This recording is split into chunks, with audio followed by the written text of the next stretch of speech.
hasn't been a good experience for us. I think I've been part of three for 3 losses. Derby win number 20 for Fremantle. The last one we played was a blowout. It was our home game. I think we conceded the first 10 or 11 goals, so I can't say it's been a good experience, but we're looking forward to the next one. That could be 21 apiece come the end of this year. It's a big thing for, I suppose, for the town and for the state and for the fans. So it's something that you look forward to every year, is playing in a derby. You know, they're playing good football, and certainly this one, you know, there's a couple of good teams playing, so I think there'll be a fair bit of interest. Wellingham backtracks. That could be a time turner. Our fans and the Freo fans always make it a really electric atmosphere to play in front of. At the end of the day, just 4 points on the line. Yeah, it's certainly a great day to be involved in footy, and our public make it a lot more fun. Kickable for Kennedy. Bending back. Oh, that's big time. They've been on top previous years. They've had breaking rights for a long time, but they are a quality side, and you know, they're the benchmark in the AFL. And you know, we're lucky enough that we get to play them twice in a year, so we get to match ourselves against the best. And it's always a great challenge to play against them, and hopefully we can knock them off in the coming derbies, because it'd be nice to get one back. Time to hunt. Time to hunt. I love playing the great sides, so Sydney, Hawthorn, Freo. They're the sides we want to test ourselves out against. They're always strong in the contest, and you know, there's no better teams to play against.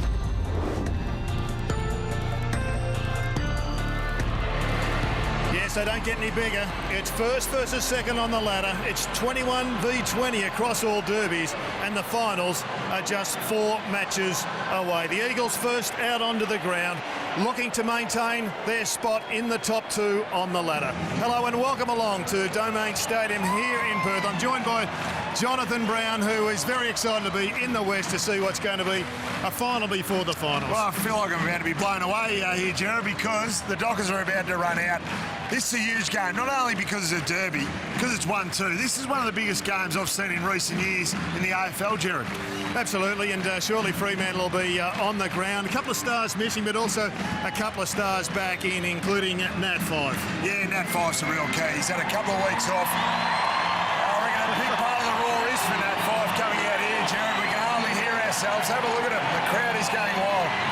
Michael Johnson, an interesting inclusion, hasn't played for a few months, had the operation on the hamstring, hasn't played in the waffle, but he is straight back in, which is very much of the Ross line dictate. It is, yeah. Of course, now, Jared, we spoke about it before. He is a very good defender that stops plays, but I think he's a big part of their attack, and a big reason why Fremantle need him fit in firing to get their scoring power back up if they're going to be successful in September.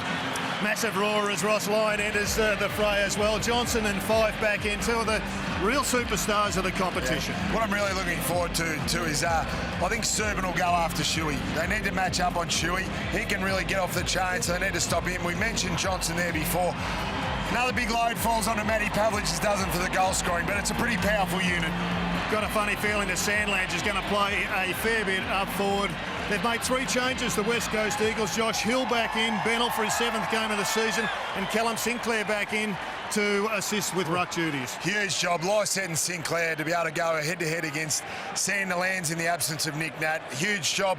Really looking forward to who plays defence for West Coast. Does Elliot Yeo go back, who had a successful game against Matty Pavlich in the pre-season, or does Schofield and Shepherd and Hearn, the likes, get the job on the bigger Fremantle forwards? I've got a funny feeling they're going to take him on and keep Yeo forward, but this is one of the blokes they've got to stop the Dockers. He could just about wrap up the Coleman medal today. He's tracking for 75 for the year. Currently he's on 62, and this really is one where he can wrap it up. Oh, he can wrap it up for sure. He can put the cue in the rack if he has a big one today. Alex Silvani will get the match up after Luke McFarlane's pulled out. I love watching Kennedy play. Leads hard at the ball carrier. He's just one player that is really tied in a one-on-one contest. But if you're looking at the absolute elite, there is one man, and that is Aaron Sandlands, along with Nat Fife, who are 1 and 2 as the best offensive contested players in the game. That's right. And one of the knocks on Sandilands, he doesn't get forward enough and take marks to kick goals, but he has over the last month or so. He's been able to get forward, and I think it's a key for Fremantle. And not only he dominates here in the centre clearances and sets up his fabulous midfield he's got underneath him, but also to be able to go forward and make a really strong contest and potentially take a mark, Jared, to get Fremantle scoring up a little bit. But wouldn't you love to rove to him? Yeah, just 6 goals for this season. I think when he goes forward, he needs to stay on the move. A lot of people body him up, and he's such a big body, it's not that difficult to unbalance him. Becomes very predictable if he just stands there. And we know he moves quite well for a big man, so look to him today to contribute to some of the goal scoring. Well, we're not far away from Derby 42 getting underway, and the Stars are out early in Perth.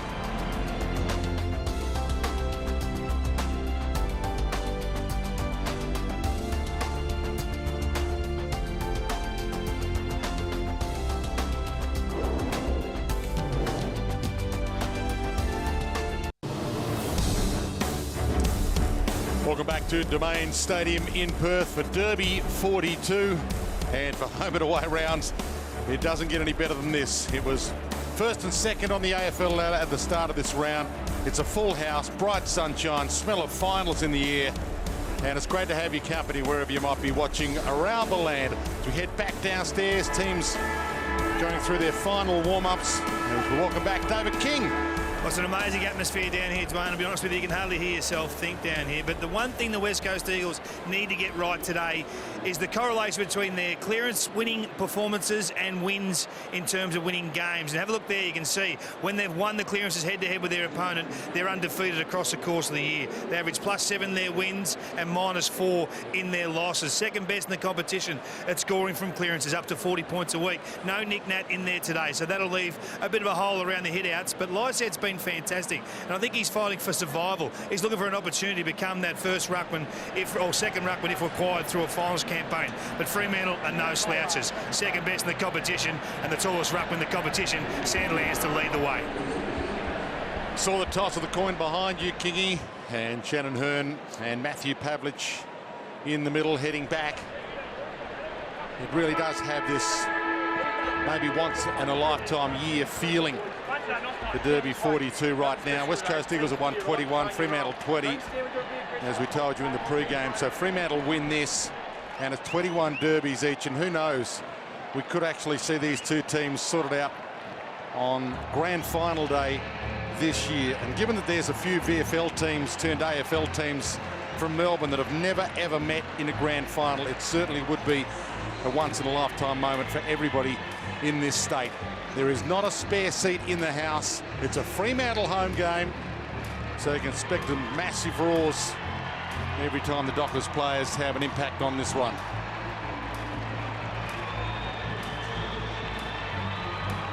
And expect Aaron Sandilands, Brownie, I think, to go forward. I got the feeling that Ross is in absolute wants the 4 points, but I got a feeling he's looking the bigger picture down the track. And Sandilands is such a powerful unit. They've got to win the ball and they've got to win the clearances. We know what happens to the Eagles generally if they don't win them.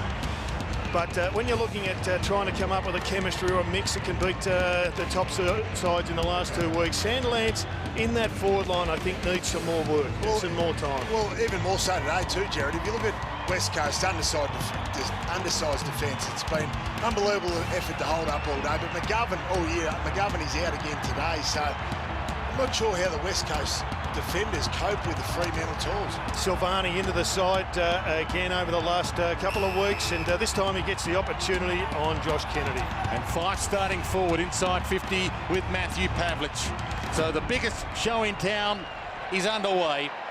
And the palm down immediately, Sandilands. Little wobbler forward. Hill hunting it down. Walters with him. Flick back. Hutchings, Hill. And he sets it up high. Kennedy gets his first jump at it. And how's that for a first attack? You see Silvani, he's got the match-up on him, Dwayne. He's a late inclusion. Did play last week, but was dropped, but has come in late after Luke McFarlane is out injured. Big mark to start the day. I think he's hurt himself a little. He's looking okay. Gets himself up and says, I'm going to have a crack at this one, boys. Leave it to me. I'm the Coleman medalist. This is what you pay me for. This was a great mark, great contested mark, and he had Michael Johnson not that far behind him as well. Just a little bit off the pace early. 62 goals for the season from outside the paint. That is a monster. Perfect start. Well, it's a fair start, all right. No doubt about that. As a big forward, you love to come out and take a big clunk early, a big contested mark, Jared. That's what Kennedy was able to do. We do see a lot of his marks come from very good lead-ups, so technically they are uncontested, but that is a genuine contested mark. Johnson was there, but he just misread that, obviously, first game back, and a beautiful kick by Kennedy. He's a magnificent shot for goal, able to go back. That'll be a big confidence builder for him after a poor goal-kicking week the last couple of weeks. And there is that Coleman medal race. He can wrap it up. Just 3 home and away rounds left after this game. He's done and dusted.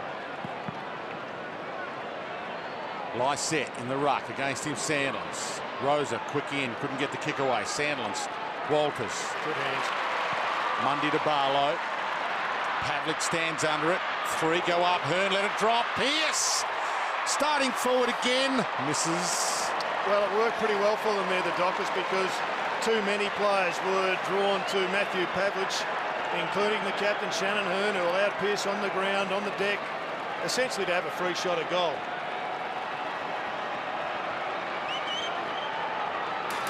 Hearn entrusted with the kick in. He's told to hurry up and heads wide, and Kennedy comes down to half-back. His hands are on early. Be interested to watch that. Shannon Hearn, Fremantle able to shut him down early in the derby at the start of the year. Dwayne, so whether West Coast Freo put a bit of work into Hearn to stop his ball movement out of defence. Gaff, one of the top possession getters in the AFL again this year, and Darling, he plucks a nice one. It looks like we've got 2 of the more powerful players going head-to-head. Elliot Yeo up against Nat Fyfe. Yeah, there's a matchup to lick your lips for. Which is good for the Eagles, because he can go forward and take a hanger. And he tried to take that one, but he couldn't quite. Hutchings from the pocket brings it back, and it's through! Sensational! Well, just the start that Adam Simpson would have been wanting. Complete reverse to the first time they played earlier this year when they conceded the first 11 goals. And it came from deep in defence, good transition through the press of the Dockers and out the back. And you see here, it was Elliot Yeo making the crumb, getting the contest away. And an absolutely outstanding shot at goal. Hard to stop though when your 2 big key position forwards take 2 big contested marks early. Saw Kennedy earlier, and then Jack Darling took a big one to set that up.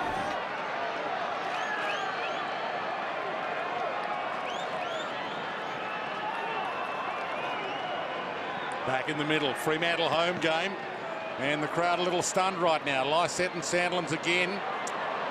Good attack from Shu and Marston, but they collided. Britis the clearance. Interesting to see Pavlich start in the middle. Yeah, stop the rock. Spur back, Sheridan, Sutcliffe, Hill. Try and steady this ship. So Pavlich went for the centre clearance, and now he's pushed forward. Griffin, the other tall target for the Dockers. Little shimmy was good. Spur drives it long.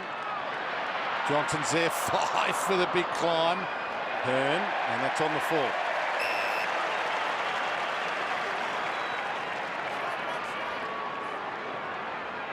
Lockie Neal short to Hill. He wants to bomb it. Sandlands has pushed deep as well. They've got plenty of targets. He keeps it a little lower. Mazungu knocks it down. De Boer had a piece of it. Marston almost thrown out of it. Mazungu picks their pocket. Ross wouldn't have liked that kick. It was too shallow, and any rebound from there, and they really exposed. They killed it though and got away with it. See all West Coast players. Free kick here. All bar 2 inside the defensive 50. And the notional Coleman medalist has picked up a kick at the half-back line. Both him and Darling inside defensive 50, Jared. And Adam Simpson did tell you pre-game there could be some surprises, so that might be one of those. They're going to push up a little bit further. Sinclair back into the lineup this week. Callum Sinclair. I think one of them is Fyfe with Elliot Yeo. They did do it pretty successfully last week, Dwayne, stopping Hawthorn in the first half. They weren't able to score themselves, West Coast. Big grab in front. I think they want to stop this Freo blast as Marston squeezes inside 50. Good pick up, Kennedy. Flicks it back. Cripps. Had the stretch. Bang! Main didn't quite wrap him up. Ball still alive. Ibbotson tries to scramble it away. Bennell stalking it. Hearn with him. They have a chat. Bennell, Shepherds. And the man with the rocket launcher gathers, goes wider. Went for the short option, not the long. Sutcliffe. And I think they'd be disappointed in that. He would have liked that a lot of players deep could have taken the one-on-one. Hill. Mundy. Mzungu. That ball movement there, Jared, exactly what Ross Lyon spoke about in pre-game. Use angles, use it short, maintain possession. Unlike that kick there from Mzungu. Gaff, Marston, Rosa, Gaff, and they break through. Kennedy in a one-on-one if he wants him. He takes it a little further. Handball to Shuey from Cripps. He can go all the way home here. Bounces away, runs to 45 and nails it.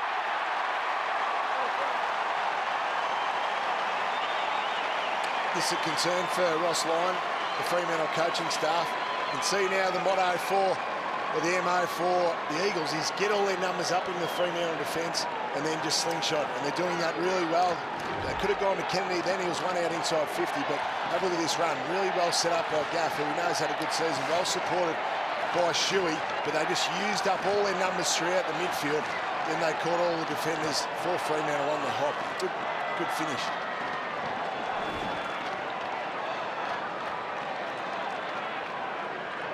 Just having a look at this start here, and we talk about the blast. The first 20 minutes over the last month of football for Fremantle, they try and put the game to half to bed, plus 16 points in that period. But right now, they find themselves in unfamiliar territory, 17 points down. Yeah, it's been an icy blast, and it's all come from the West Coast Eagles, Kingy, and they've got to respond quickly now. We know they're not a high-scoring side, and if they allow this lead to get out any further, they're going to have to play a totally more offensive game to get themselves back into it. Griffin and Sinclair. Daniel Pearce touched. You heard the umpire scream. Pumped away by Schofield. Pearce knocks it away. Butler got there first. Hearn smothered a little by De Boer's got a fingernail on it. Hutchings. Xavier Ellis. Hearn along the boundary. Tight ropes. Could have come a little wider than that to a player, and he went a little inboard. Griffin cuts it off. Ibbotson. Sheridan. Good move. De Boer, some composure. Sheridan, short for the lead. It didn't quite get there. Walters was his man. It was cut off by Shepherd. Just made a couple of kicking errors the last couple of minutes for him. Cripps is out. Forward half, yeah. That's a great kick. So Cripps can have a couple of bounces. Daniel Pearce tries to cut him down. He gets a Shepherd from Rosa.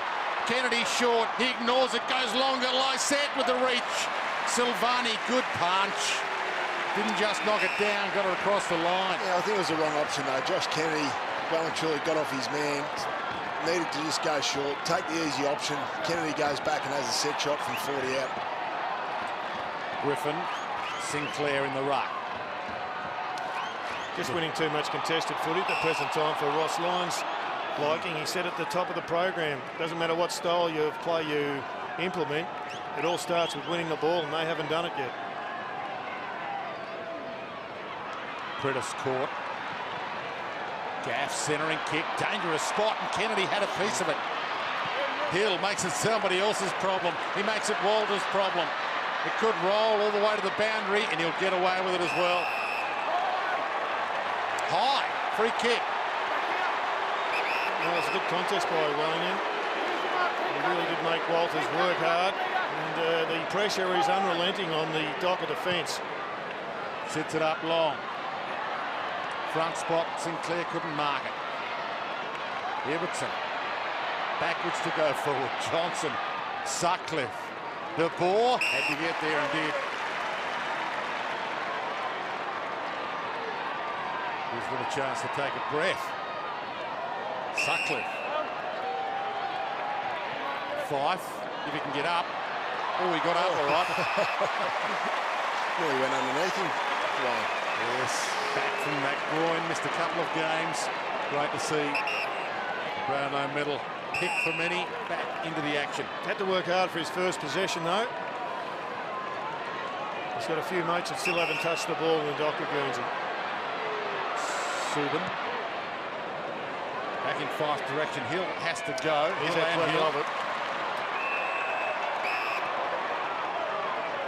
Subin running with Shuey at the moment. Brownie, he's already done some damage, Shuey. Yeah, he has. He's one they need to keep an eye on. He's so powerful, I suppose, the way he runs and sets up. Free kick in the ruck, holding. And it's going against Sandlands to Sinclair. Wasn't a hard tag, it was only just at that stoppage. Ellis towards Darling, turned inside out. Silvani fumbles it then, and now he's in a spot of bother. Spur gets in, goes low. Yo wrapped him up, got him in the back. Tough start for Silvani. Darling's getting the better of him early.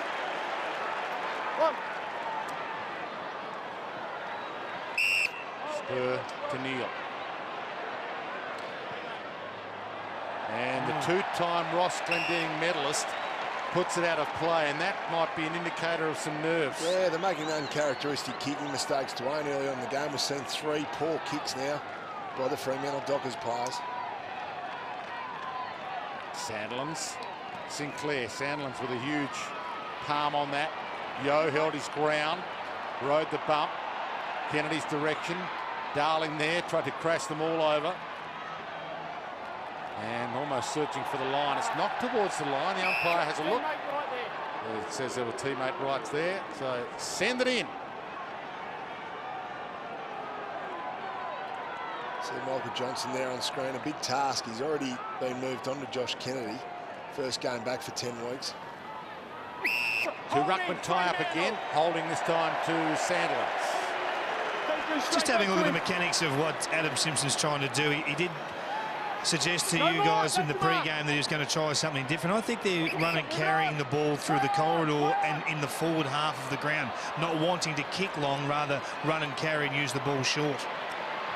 Anything to take Michael Johnson out of the game, I reckon, Kingy. Pearce, can he get there? Can't. Got there second. Shepherd didn't want to go for the boundary, kept it alive, maybe to his detriment. Pearce, well, that's not a kick or a handball, so it's probably a throw. Good call, although he's a player worth watching, Pearce. He really is coming along, and I like his movement up forward. Yeah, he's yet to be nominated for the NAB Rising Star, but surely it's a matter of time in the last 3 weeks, if not today. Long bomb. High, Lysette, and he takes off and rams home their 4th. Well, another contested mark down forward. We've seen Kennedy at the start of the game, then Darling, and now Lysette. You love it when your big blokes can take that contested mark. Make a really good point before Kingy that they're using their spare numbers to run and carry, and then when they kick long, forwards are isolated in 1v1 positions, and Michael Johnson's locked up having to play on Kennedy, so he cannot float off his man and take an intercept mark. Now, it's been one of the keys, and that is playing the extra forward so that it's one-on-one most of the time. It's like deja vu. Derby earlier this year. Fremantle to go, Dwight. Fremantle kicked the first 11 of that game. They couldn't possibly. So inside 50s is a really interesting indicator. It's 9-4. This will be 5, but only just. Yeah, if you can count it, see if they can keep it in there. Schofield, Marston, Prittis, arms free, just got a handball away in time. Yo and Shuey attacked it. Walters got it up. Main's handball didn't hit a target. Little toe poke. Johnson, Wellingham, Hill, Walters. Big pack around it. Umpire circling, lets them go. Free kick, West Coast being legged. Just having a look at those inside 50 numbers, Jared. And the West Coast have had 9, Fremantle have had 6, but 2 of their 6 have come from centre bounces. They just can't get their game going at the moment. They're not up that half back line. They've got it locked up there nicely. The press of the Eagles is working particularly well. Butler to Marston. Oh, Nat. Play on. You. Silvani, and he holds this one. That's it, Tom. Play on. Once again, they're trying to work their way through the press. The Eagles pushing up. A lot to go to forward. Has to go back to Sheridan. Once again, the outriders are all manned up. Muzungu. Essentially still haven't gone forward. They're just working their way slowly across the ground. They should now. Ibbetson's got a little bit of space. Main. And now Spur, they're out. He's got the overlap to Johnson if he wants it. He pokes it to him, just the required 15. Sandland's pushing forward and pushing hard forward. Griffin, I should say, goes wide, touched. Walters tries to turn out of a tackle. And the umpire should sort this out. Stephen Hill's getting some possession. He's up to 5 total, but Daniel Pearce has been kept out of the game so far. He's the other key ball mover for Freo. He's only had the 1 touch. Hill kept that in. And through Pavlich's hands, still a chance. Pearce, Sandlands, time enough. And couldn't stare it down. Just a bit toey in the forward half at the present time. Pavlich drops a mark. It was a nice handball from Pearce. Big Sandy thought he was under more pressure than he was and pulled the kick. They're playing a bit tight, Jared, Fremantle. Shepherd.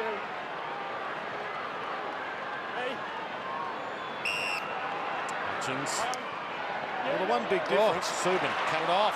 And another fumbled mark. He dives in, didn't get a high one because he contributed to it. Walters jumped on there, though. Oh, and no play on the advantage, surely. They're going to need a massive game out of Michael Walters now. All their goal kickers have to come to the fore. Got a big deficit they've got to get on top of. Into a pocket. Strange that he went to Barlow. He had Sandlands and Pavlich and Pearce all screaming for it long. And they're down the Fremantle end. Can he use both ruckman here, Dwayne? And you're right. Knocked down by Griffin. Bennell caught high. Crowd getting a little restless. It's an interesting tactic that, Jared. You've got both ruckmen at the forward 50 stoppage. You wonder why Sandlands is not the one that ends up tapping the ball. He's the best in the comp. Well, maybe they're trying for the element of surprise, but we'll follow it, see if it happens on a regular basis. Push. Boy, they're having some problems with West Coast key forwards here. Got their hands full of Fremantle defenders. Kennedy. And the difference is they're just moving the ball so much better through the press of the Eagles. Shuey down the middle. Look at this movement. Hutchings already kicked the ripper. Goes to Hill. No angle. No problem. First 5 to West Coast. Just cutting through it, Brownie. They're picking the Dockers apart at the present time. The pressure on the ball carrier is absolutely nowhere near good enough. Ross Lyon man of the mark on it. Just sloppy manning in the mark. They're bad signs, Jared. Early. Just corralling. They need the ball carrier to be under a lot more pressure, and that's just a training drill. Yeah, they'd be disappointed with that, but they are. They're using all their spare numbers up through the midfield when they do run and carry. So therefore, there's a lot of space entering the inside 50 there for the Eagles. Well, it was 9 goals to no goals in the Derby earlier this year, but it was Fremantle that had the 9. Now it's 5-0. Lysett back in the middle. Sandlands with him. Lysett into him early. Sandlands with the palm, but Yo gathers, can't clear. Did he have Pryor? Umpire circling and says no. I'll toss it up. Fife and Barlow both struggling to get into the game. 1 possession each. Need a major response from their mids, don't they? Well, Yo stole that away from Fife as well. Curtis shrugged it, and he shrugged it high and plays on to Marston. And they're away again. He's got no one to go too long. Has to wait. Johnson should gobble this up. Darling getting back to put some pressure on. Ugly bounce, or beautiful bounce. Depends on who you barrack for. And he just got the kick away. 6-0. Once again, no pressure coming through the middle of the ground. Michael Barlow wasn't putting enough heat on the chase. The kick comes in, and then it's party time. Although I'm not sure he anticipated that one. I'll tell you what, you'd be nervous if you're a Fremantle defender at the moment, the way the ball's coming out of stoppages. The Eagles are just coming down in waves. Matty Prittis earlier on at the start of that, how strong is he? He should have been tackled into the ground, but he's got such strength through the hips. He got the free kick to set that up. It's been key today, Jack Darling. And it's a real handful not only for Fremantle, but all the sides matching up against Kennedy and Darling in that West Coast forward line.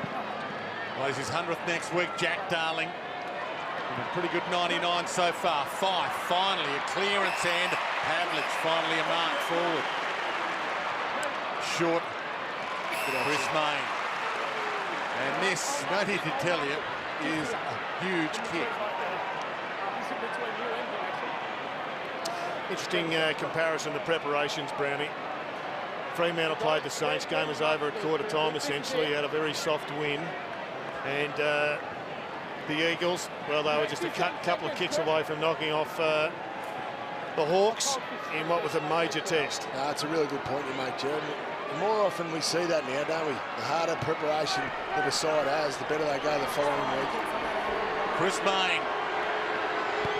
22 minutes gone, opening term, and they are still goalless.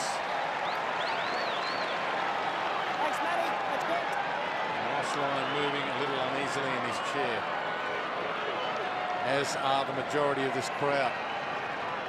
Bennell.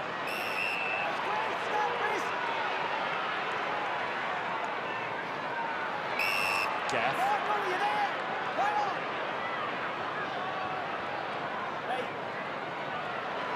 Sheed, he is a contender for the now Rising Stars, had a good season, has been nominated. Reluctant to kick it long, Dwayne. Finally has to go there. Darling might get there for him. He did, and then he was bumped on the spoil. Yeah, he was holding in the marking contest. A fair decision. Savani not happy about it. And in the one-on-ones, they've both got too much pace for their direct opponent. Kennedy. Here's another example. The two keys are dominating. Thank you, that's it. No more than that. Move it on. Callum Sinclair deep, demanding it. He's got Sandlands in one-on-one. And he might beat him here. Sinclair had hands on it. Marston kicks around the body. And a blemish. Even that time we said that one-on-one contest, Sandiland's a big, strong man. Lysette just pushed him off like he was about 5'11", Jared. So they're a bit off here, Fremantle. Biggest problem they've got is that West Coast have gone inside their forward 50 12 times for 6 goals won. You normally goal about 1 in every 4 entries. That's every second entry. That's an amazing strike rate for the West Coast forward line. Spur to himself, to the pocket under pressure. It's wide. Pearce, Pavlich, Bain, all went up. Out of play.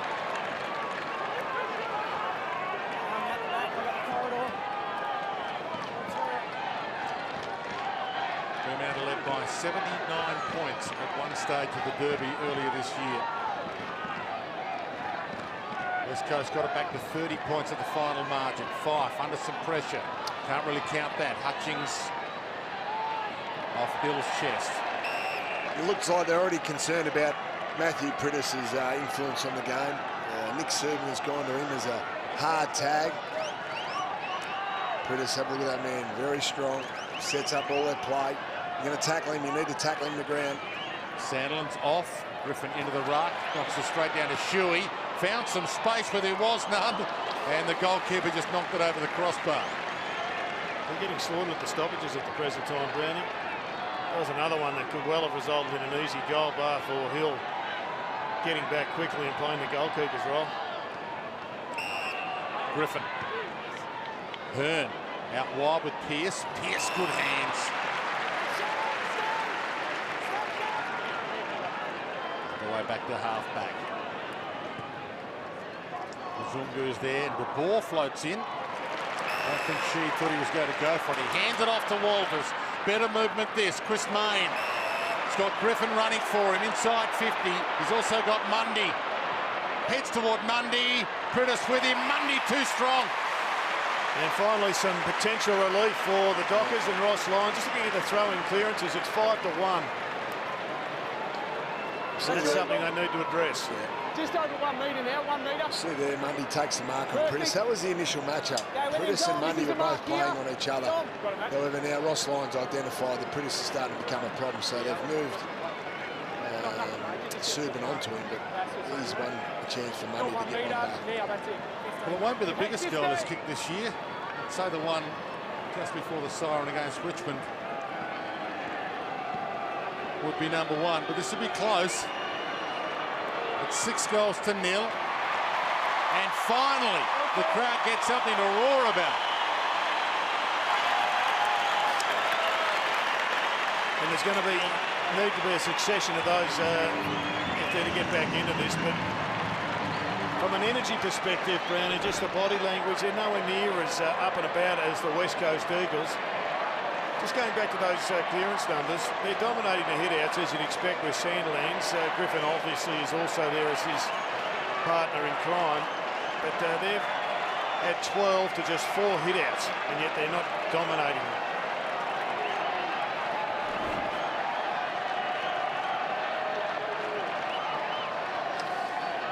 And you have a look at those score sources. 3 goals for the West Coast Eagles at this stage from stoppages. And doing it well in all areas. Another clearance. Lockie Neal, but it's wide, and Bennell keeps it in front. Didn't have it. They didn't have him. Walters let him go, and Bennell runs away with it. Short. Good defence. Lysek sees it thumped away by Silvani. Ball in.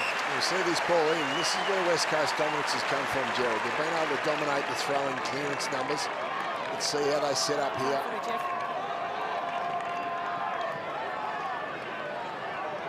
Callum Sinclair against Sandland. Sandland looks around for Sinclair. Front spot, Yo. The biggest problem we saw it again there, lads, is the hit-outs by Sandlands are being read by West Coast. They lead the hit-outs 13-4, but first possessions, which is first hands on the ball, is 9-7 in favour of the West Coast. Subin gets a rare one there. Bennell thumps it towards the boundary, and that's a win. Oh, I'm not sure that you can pay that deliberate, can you? I reckon that's the rule of the week, Dwayne. They've definitely tightened up. We saw last night GWS first put Adelaide. There's a few paid that haven't been paid the last few weeks. Absolutely. Thumped long. Pavlik stands under it, goes up. Can't mark it. Sandland's just through his grasp. Rosa to Ellis. Subin, Mzungu, Hill, Lysette with the big fist. Gaff, Bennell still taking it on. Thump forward. There's a one-on-one. Hutchings and Pearce. Johnson's about to make it a one-on-two. Good tackle, Hutchings. Didn't look much like a kick. Gets it back.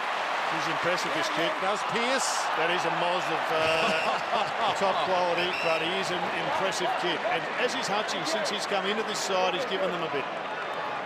Might send you to the Ashes, Jared. That was a good wicket, Ben.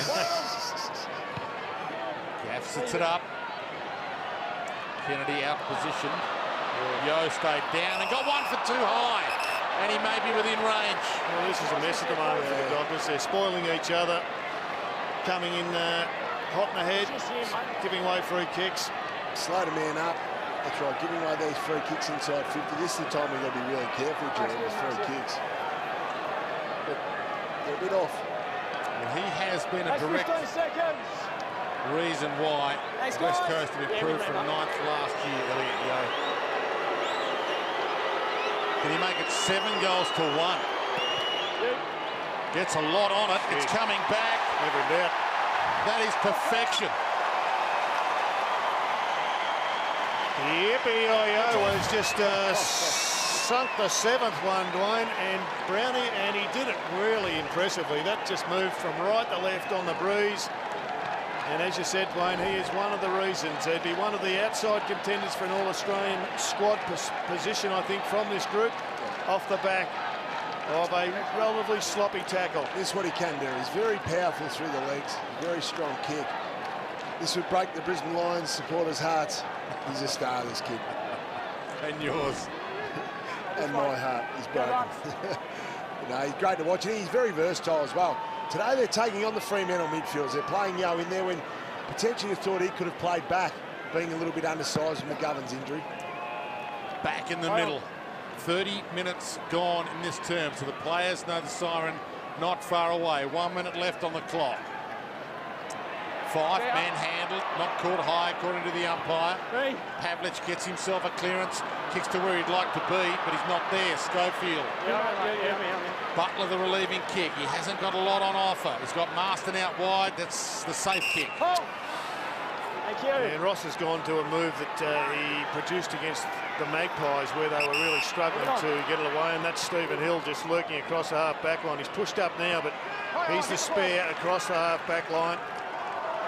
Pearce has done well since being sent back. Hill, Sutcliffe, Mzungu. Just not clear. Brilliant knock away. Gaff got a fingernail on it. That was enough. Subin bangs it forward. And with 18, 17 seconds left, the ball in. Still time enough for a clearance. They haven't been able to get clean possession in the middle of the ground, Fremantle there, Dwayne. They couldn't transfer it in. The Eagles have been very tight with their defence, blocking up that centre corridor, which Fremantle likes to use. Lysette lays the tackle on Lockie Neal. Pressure's been fantastic as well. Still time enough for a clearance, 10 seconds left. Wouldn't think there'd be time enough for another West Coast score. Plenty of time for a kick and a mark for the Dockers. The scramble. Subin can't break free. Seconds tick down. And barring some ridiculous free out of this, it'll be quarter time. Back this way.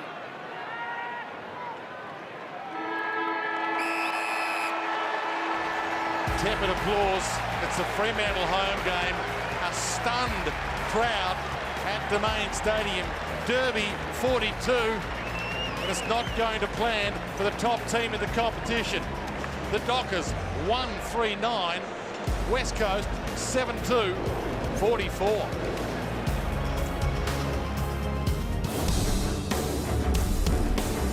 We should expect the unexpected from a derby, and we're getting that right now. Out of the blocks quickly, the West Coast Eagles 7-2 to 1-3 in the opening term, and they lead at quarter time by a massive 35 points. They need to win this game, the West Coast, to grab second spot on the AFL ladder back from Hawthorn. So it's going to plan for the Eagles, boys. Well, it is going to plan for the Eagles, that's for sure. It's been a demolition in the midfield, really. You look at Fyfe, Pearce and Barlow have had about 6 possessions between them, Jared. That's been really disappointing, and that's where it's all starting.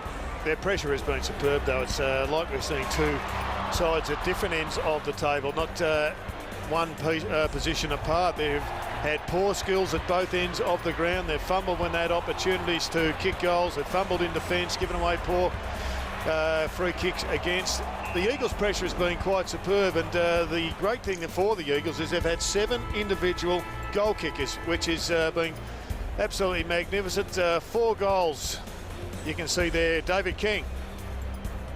Coach Jared and Justin Longmuir, that's a fantastic start. Great conversion going inside the forward end. Yeah, we're able to get a contest on the ball and get the ball to ground. They're obviously trying to get a few numbers back. Stephen Hill looked a bit dangerous late in that quarter, so yeah, quality start. Pretty much a perfect quarter, really, wasn't it? Yeah, we got the job done around the ball, and that was our main goal going into the game, so hopefully we can continue that. Get up there in the box, mate. On you, mate. Cheers.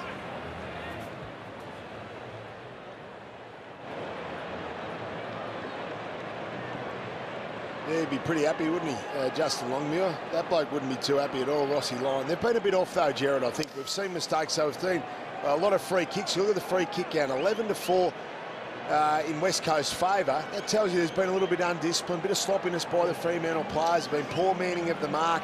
They've been spoiling each other, as you mentioned before. They just need to sharpen up a little bit here. They've been the hungriest, they've been the toughest, and they've been hardest at the ball. Pearce back forward again for Fremantle.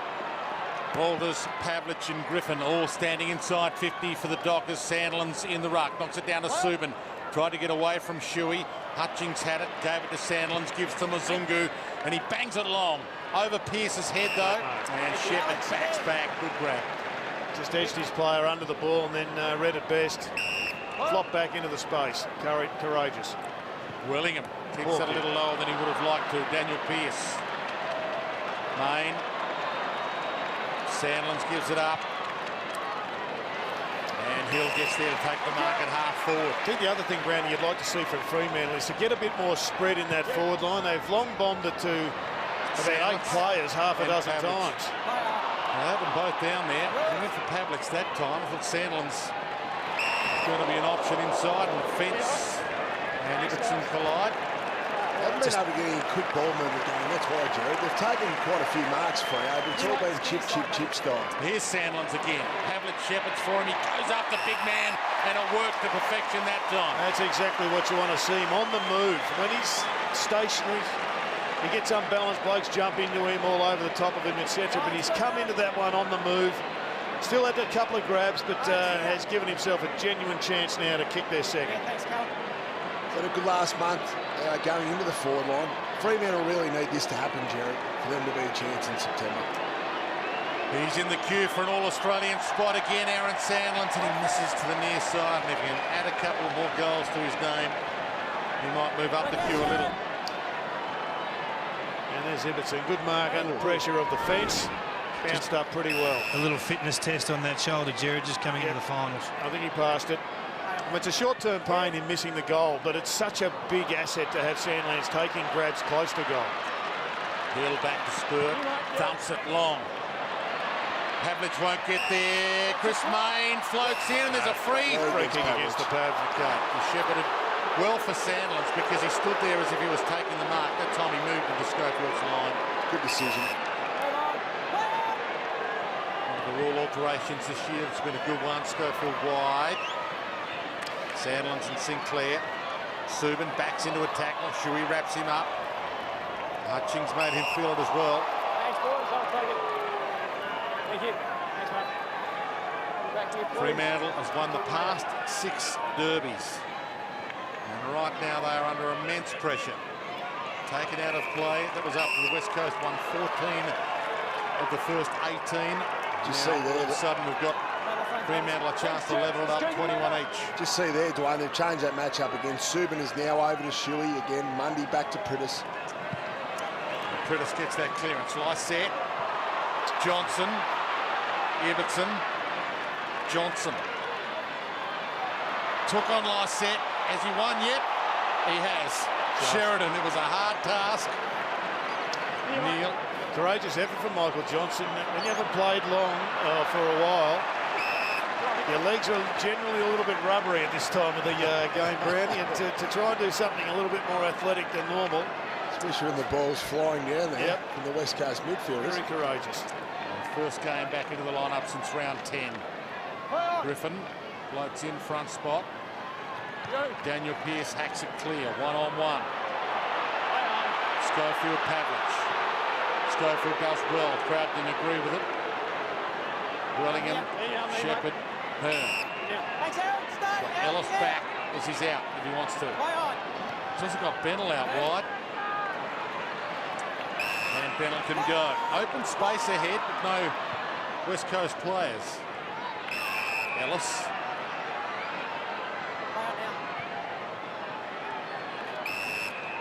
Hearn. And Pavlich can't score. Schofield. And he is off to the races. Thumps it long. Yo! Floats in. Let it go. Jeez, he had to sit too. And there's the perfect Shuey duck into a tackle. And the umpire's going to allow that short pass, Hutchings.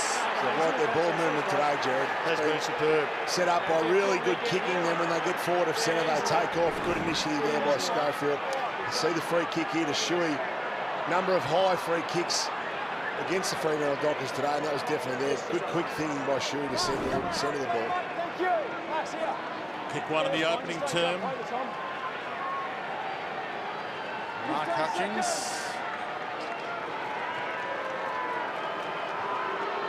And this is for the biggest lead of the game. To the boos. Looked a little wobbly off the boot. Horrible off the boot. And he hasn't scored. After kicking one of the goals of the year from the boundary early in this game. Wait for the call, Josh. Must come in this line. Must come in this. Move it on. Play on. Told to play on. Gets a Shepherd. And a great smother. Kennedy, body on the line. Turnover. Tries for a high one. Shuey doesn't get it this time. Oh, he got ball. He got buried as well. Had an opportunity. The Dockers have lifted, but they just can't find the goals. There's a lot of time left in this game. You sense it, don't you? You see here again, Dwayne, stagnant ball movement here. Just can't get any quick ball movement, quick flow of the ball like we've seen from the West Coast Eagles. Definitely a little bit rusty. You said his legs were rubbery. I think his hands weren't quite as rubbery as he would have liked then. Fife jumps in and he needs to lift. Quick fire handball out wide. Walters over the head of Pavlich. Shepherd. Oh, gee, the umpires have been playing that deliberate a couple of times in this round. Yesterday at the Adelaide Oval, they nailed one or two. And that must have crossed his mind. He didn't do much to keep it in. I think it's fair to say that. I'd like to see those paid, I think, Gerald. If it changed the game around the boundary line, it'd certainly make a fair bit more heat, wouldn't it? Unless ball-ins. Unless secondary throw-ups. Yeah, which we'll get now. Oh, no, we don't. We get a free, do we? No, it's a ball up again. Just having a look at the ruckman for the Fremantle Football Club going forward. Sandland's forward for the last 5 minutes, and now Griffin's playing that role. It allows West Coast the luxury of speed out of their back line now, and generally that's been Hearn. Gaff drives it too wide. Silvani. Will they come to the open side here? Ibbotson screaming for it. Sutcliffe. Walters away on the open side. And Walters. He has worked really hard for this possession. Probably a 120-metre sprint, really. Fantastic work, mate. Hunts it down the line. This guy's working hard too. Hill. Over the head of Griffin, and Hearn takes the mark. He's just nicely intercepting a number of balls. Shannon Hearn having a good day, the skipper. That's the problem, Jared. It's off the ruckman who can't recover their positioning once they've got it wrong, and it's Griffin on that occasion. They may have to look at using the ruckman off the bench. It's just not working. Shepherd heads wide, back to Hearn, hit and go. Bounces into space. Butler. Sits it up, Prittis and Cripps. Little nudge by Prittis. Nudge enough for Barlow to get the free.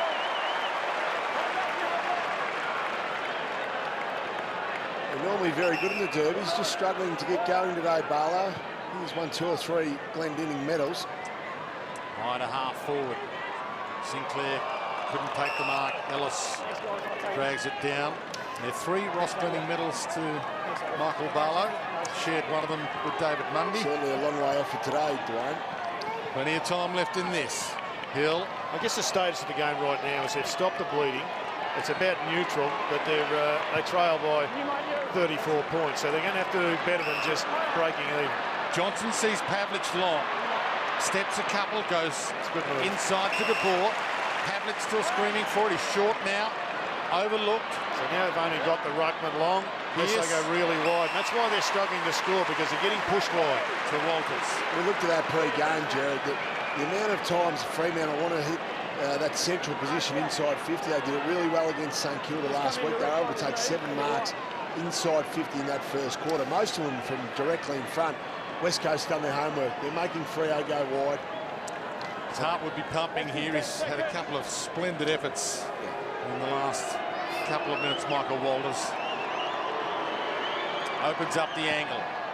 Strikes it nicely from the punt. He likes it off the boot. He signalled early. They've got their second. Well, it was in good hands. Here's one of the great kicks of the competition. He's been in pretty good form. Michael Walters making a late charge for the All-Australian squad. And he's a devastating player with the ball in his hands. And we've acknowledged his work rate earlier in the quarter. A few minutes ago, he charged up the ground, and then on the other side of the ground, you see him charging again. His man basically conceding that possession. And when you can kick it like this, you're dangerous everywhere.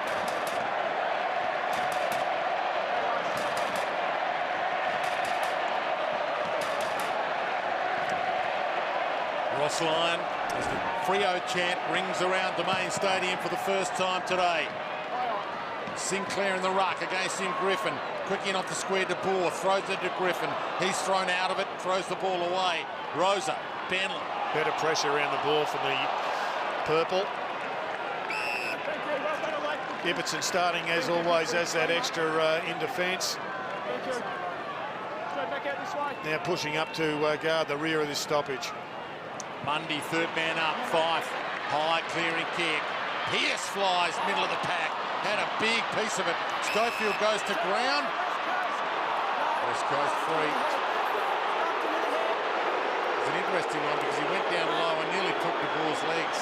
Almost. Ellis. Hutchins.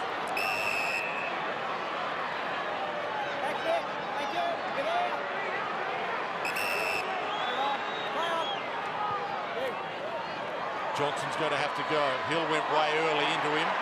Realistic leap, got a touch on it. Bettle got it from Gaff, gave to Sheed. The 1-2 didn't work. No! That's probably going to be high. Another high free kick. Get off him. Just there. Just there. Bit of feedback from the umpire there, Dwayne. Umpires today, Jeff Dalgrees, Sean Ryan, Scott Jeffrey. Good Warrnambool boy, Sean Ryan. Lock in. Lock in. Kennedy bumped out of it. Play on, Cripps, open goal square, could go for home, all about the bounce, it's a little wide. Went off for Fremantle. Luke Shuey not happy there. He was out in the open on the opposite half forward flank. He would have strolled into the easiest of goals. A little bit selfish there from Cripps. Sheridan. Griffin and Johnson. Gee, that didn't quite work. Seen that a lot today, Dwayne, haven't we? Drop marks. Yeah. Darling thumps it back. Hill stalking it. He's got a couple to beat. Thump clear. Marston, could he pounce? Ugly bounce for him. Mzungu, Gaff, scramble. Hill around the body. Behind. Say it, please, Mark. Push it, please. Fremantle have never won 17 games in a home and away season before. They can do that today if they get up. Have their best home and away season ever. Long kick. You go to the numbers as well. 4 on 2, and they didn't cover the back, the coast, and they get it away. Pavlich. It's got 5 forward now. Now Pavlich looks up. Surely he wants to fight one-on-one. Goes to him, and the star takes the mark. Don't need to worry about one-on-one when you get delivery like that. Fantastic kick by Pavlich. He knew that Fife was there one-on-one. And he shot to the ball. Good kick. Well, conversion's not his great strength. Winning the ball, marking the ball is.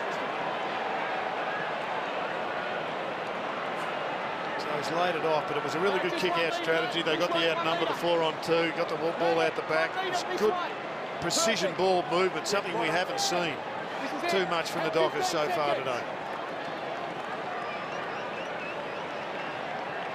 Biggest margin of the game was 35 points.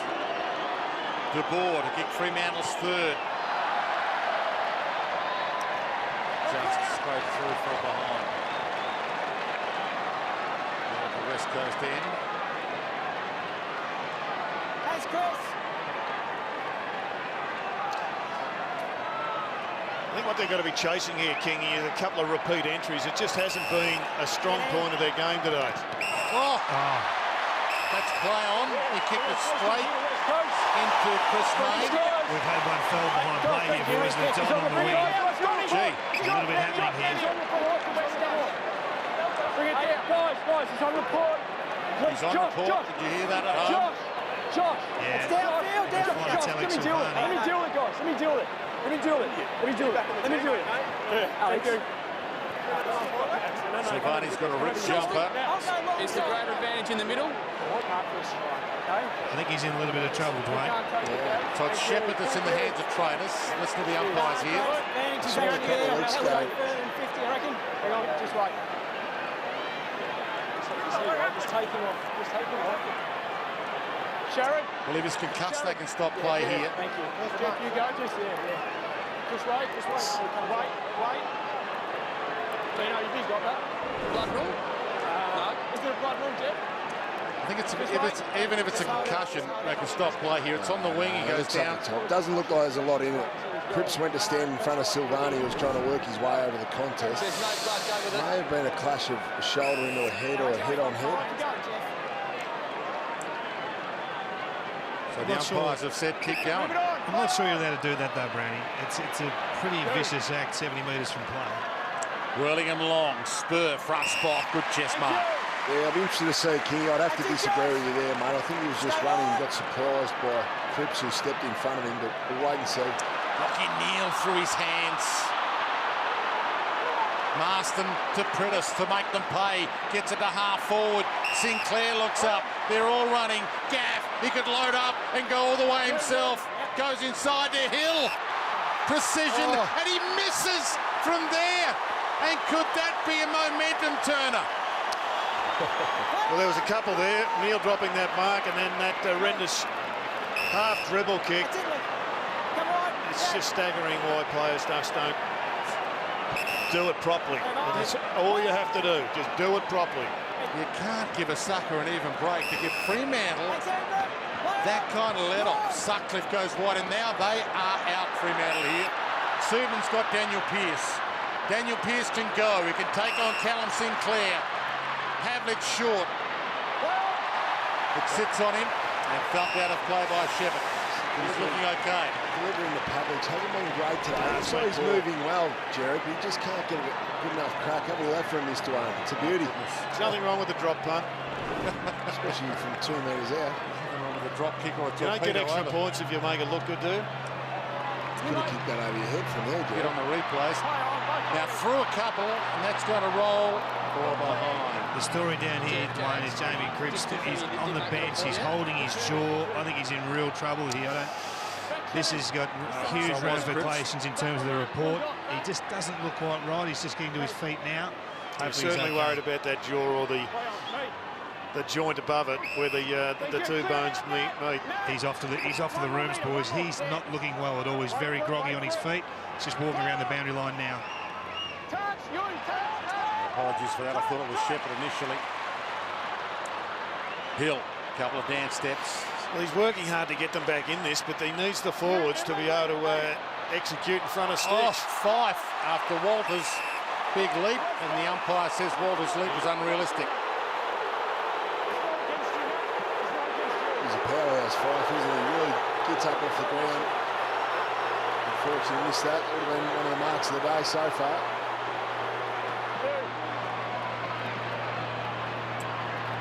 Scramble, Gaff at the back. That's got Darling in a one-on-one. Just run down, still Darling though. Position 1A, knocks it to his own advantage. Hill, Darling collide, stolen from them. So Mundy to set it up on the rebound. Handball back into the congestion. Good chase by Michael Wallace. Thank you. Oh no, there's an elbow come up there. Yeah. Fair bit of trouble there. Yeah, it's big trouble. It's probably big trouble. Shui can't break away. Mzungu can't break away. Shui lays the tackle. Pearce. You'll be disappointed, Ross Lyon, but a couple of undisciplined acts. Zach Dawson a couple of weeks ago for hitting Jeremy Cameron was suspended now. Alex Silvani will be in a bit of strife on that, Jared. No doubt about that, and sadly for Cripps, if it's a broken jaw, that's best case scenario, probably a couple of weeks, but could be worse. That's just not on though, Jared. No, that's not part of our game, and whatever he gets, he deserves. Shepherd short. Master. Down the ground, this time Kennedy's ball. And there's some spice in it now. Skinny side, Rhino, skinny side. There's some booze, shorts to the pocket. And Spur and she tie up. Still haven't kicked a goal though in this term. Kicked just the 2 points, the Eagles, so they've dried it right up. The Dockers have achieved one thing, and that's they've dried up the Eagles' dominance, but they've been able to only kick 1-3 themselves. Marston traps it, Pearce wraps him up. Crowd screaming for ball. Finally comes out. Sheed hammers it. All clear.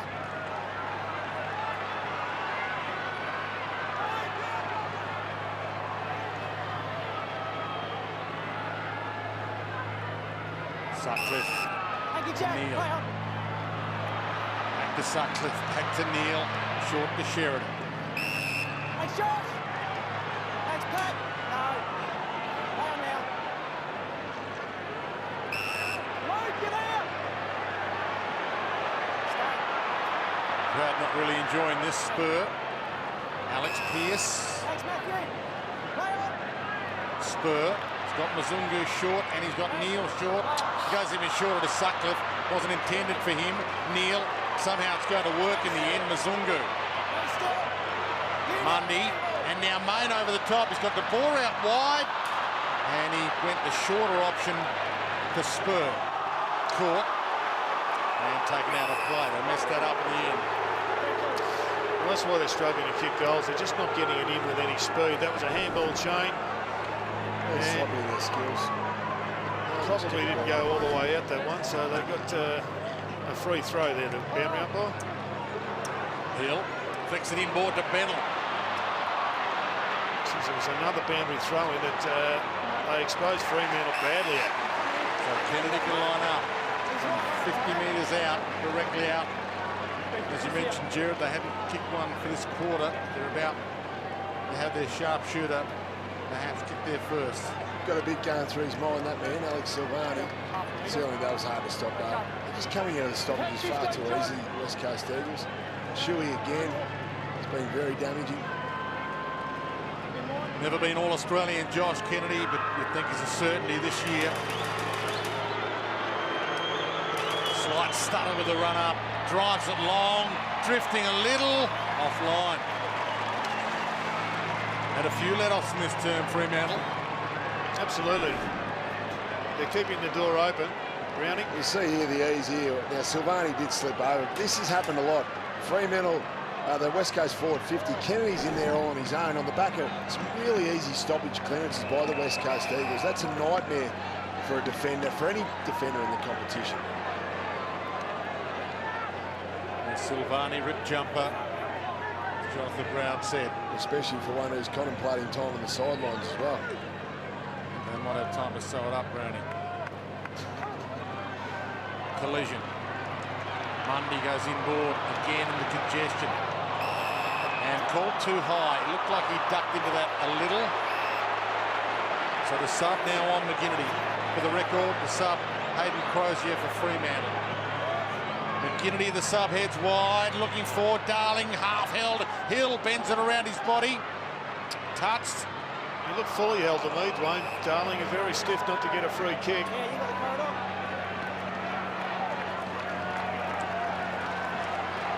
So Cripps off, you would think, for the game. If it's concussion, they can take the 20 minutes to assess it, but it might be a little worse than that. Yo tried to break free and couldn't. Chris Main stands under this. Arlo. There's no one forward for him to go to, so he had to go back for some support. And the pressure maintains. Just to confirm, Dwayne, it is a 20-minute test at the moment. At this stage, we'll follow up at half-time to see if we can get some more information. But he was holding that jaw. All sorts of concerns from the medical staff, so we'll know shortly. Griffin thumps it down, stolen by Hutchings. The Marston, caught, Sheed, backs into Sheridan. Away from Hill and another ball in.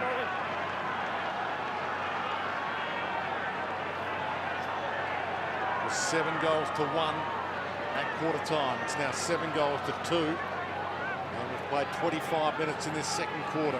Couple left. Hutchings trying to get it out the gaff. Now he's saying he's held. Umpire wouldn't have any piece of it, and Hearn might be within range. Short instead, and Rosa. They've been able to set up really well, Dwayne. So behind the football, West Coast has 6 defenders. Fremantle only has 3 forwards. So there's pressure at the source around the stoppage. The long kick comes out. West Coast are always going to win that back. And in the hands of the best kick in the competition, arguably, Shannon Hearn is able to put it on the chest of Matty Rosa. They keep the momentum their way at half-time. For their first goal of the quarter. Strikes it beautifully from the 50, straight over the goal umpire, and that's big time under some pressure.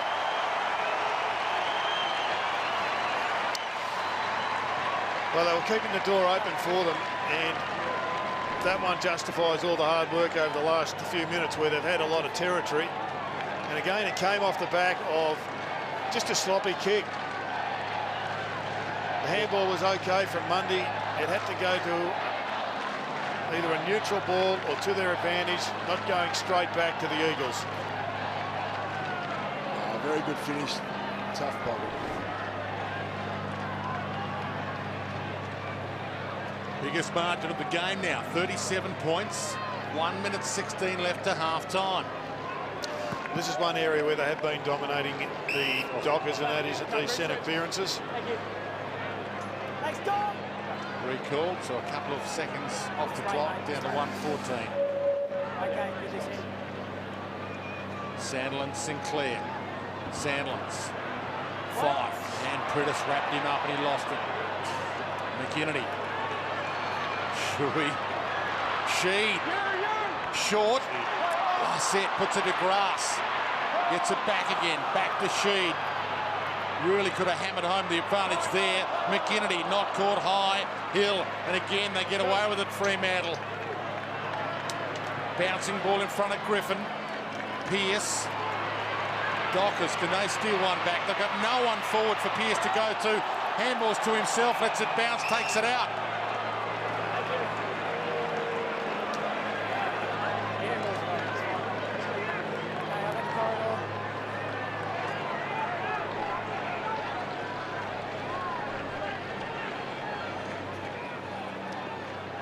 Back into play. 30 seconds left. Scramble toward the boundary again. And this crowd is stunned. You can hear a pin drop at the moment. There's a bizarre feeling at the main stadium. Fremantle home game, and this is not what they expected. Sandlands with the palm down. Still time enough for a clearance from this. A score to either team.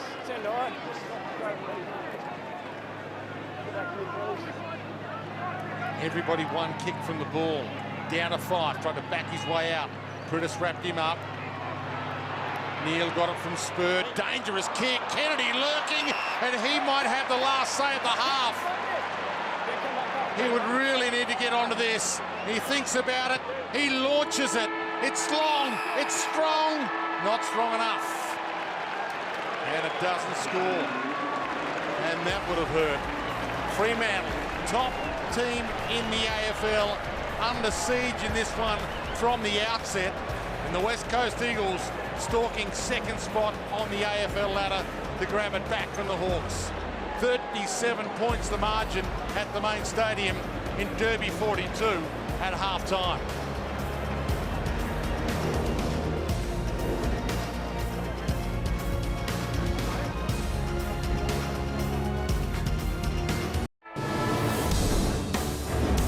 Back to the main stadium.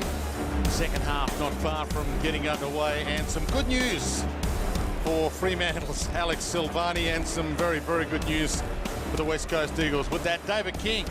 Well, it is good news, Dwayne. He's back out there, Jamie Cripps. He served his 20-minute time through the concussion testing, and it's a great news for him, because I thought for a moment there he had a broken jaw. He's such an important part of this forward line for the West Coast Eagles. He's the #1 pressure player in the competition.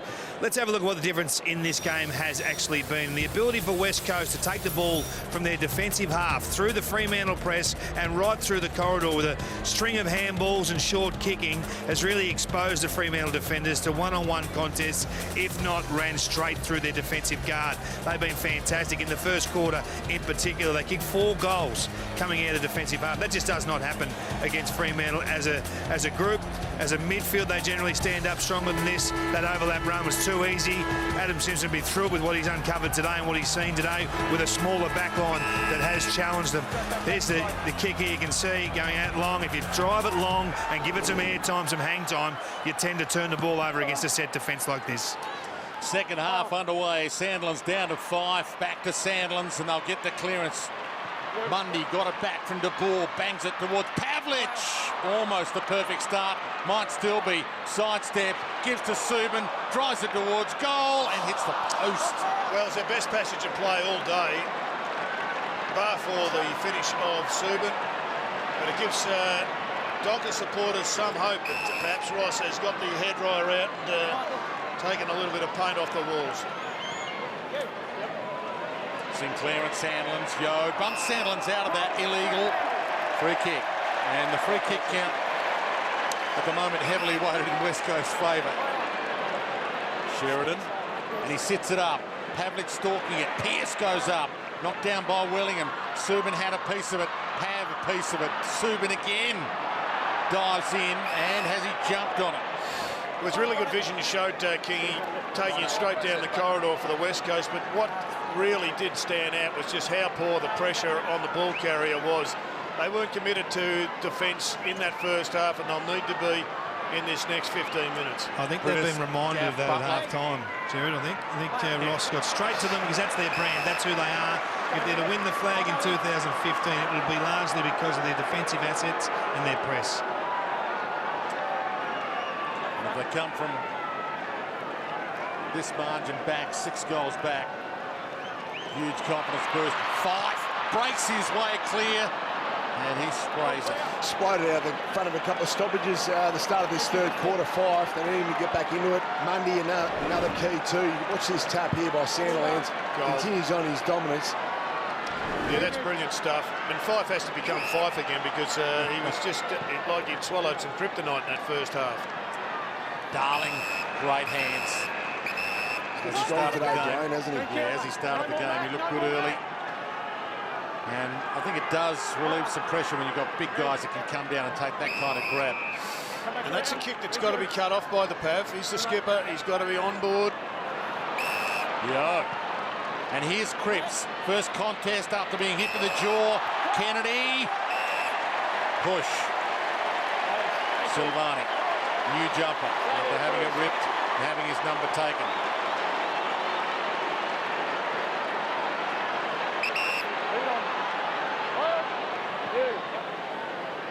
It's wide. Hearn and Griffin. Good grab from Griffin. He's under the microscope. He's trying to hold his spot, win his spot for a finals campaign. Fife. Good fist away, Wellingham. Darling got back in defence again. Prittis to Marston. Crunched. Not clear. Hill. De Boer. Hands free. Sandlands. Caught. He needs a few to come with him, Sandy. He's flying the flag, and he did in the first half, but he needs some soldiers to jump on board. He's trying to make it. Big man to bring down. Mundy. Sheridan slips. Caught. Back to Mundy. Went to Boer. Wellingham down to Marston. And again into the congestion. And Ibbotson takes a saving mark. And he's got Lockie Neal out wide. And he's got Sutcliffe. Depends on the bounce. Gathered it nicely. Walters on the move. Good fist away. Just in time, Shepherd got a fist on it. Back in his direction. Tried to get it to Bennell. Crowd screaming. Sutcliffe tries to break free. Drag down. Now passes the ball up. And again, Brad Shepherd getting involved in an intercept. He's one of the key components of the Webb round. He has read the ball brilliantly, and again is one of the Eagles' best players. Sandlands down to Mundy. Hits a good spot with that kick. Dangerous. Butler caught. Fife lurking. Smothered. Out of play. Both players, Mundy and Fife, been influential early in this third quarter. Getting on the move, we see Mundy then gets it down to Fife. They've just got to be able to hit the scoreboard though here, Fremantle. They've got momentum at the moment. The crowd just starting to warm into it as well. Back into play. Griffin initially, Sandland second knock. Mzungu couldn't break free. Big Sandy again. Lockie Neal. They've had their chances. Yeah, got to capitalise here, Dwayne. They're pushing right up. They're putting all in here, Fremantle. They're putting all their defenders in the forward 60. They're just trying to lock that ball in and make it a foot race back to goal if the West Coast are good enough. But they're all in with their brand. Hearn finds a gap. Just generating half shots at goal though at the moment. They need to be able to get it in there quickly enough to get a genuine attempt. Butler out wide and score by Gaff across the boundary. At least they made West Coast kick the ball long and wide. Too many times West Coast has been able to get the ball back central from deep in the fence and just work their way through the Fremantle defence. Early stages, third term. Mundy. An important Mundy this third quarter. Sheridan finds some space. Kick not so good. Main makes it look okay. Fife gives it back. Spear pass to Walters through his hands. Oh, he got the tiniest of nudges, but it was enough. Well, they were calling it from the goal square, Dwayne, the Freo players. Oh, and 50. Shuey didn't give it back. It's a gimme. Soft free, soft 50 goal. Leave it alone. Leave it alone. You'll give it away. You'll give it away. Up in try and get it overturned here, the Eagles players. They know they can't get another 50-metre penalty, so... Yeah, Walters needs to go in and kick this in a hurry, doesn't he? Just so it doesn't get turned over quickly. That's right. They'll try everything they can here, West Coast, to turn this kick around. Listen to the volume pump up.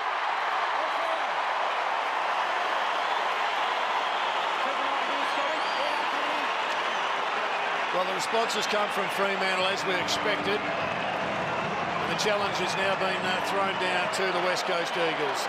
And they are the ones who have got to keep their cool. They're in their winning position. There's the free kick. Yeah. It's really the hands in the back. What I like about it from an aesthetic perspective, rather than the force of it, Brownie, that I think copped the free kick. Umpire got sucked into it. Arguing heavily there, Shu. Walter's been good today, though. His work rate's been fantastic. They haven't had a lot of real clean entries in their forward 50, but I think the defensive pressure's been great. He's been rewarded there. He's got a couple. Sandlands, who's been instrumental. Front spot down to 5. Breaks free. Pumps it wide. Ellis can't mark. Again, Shepherd saves the day. Hutchings.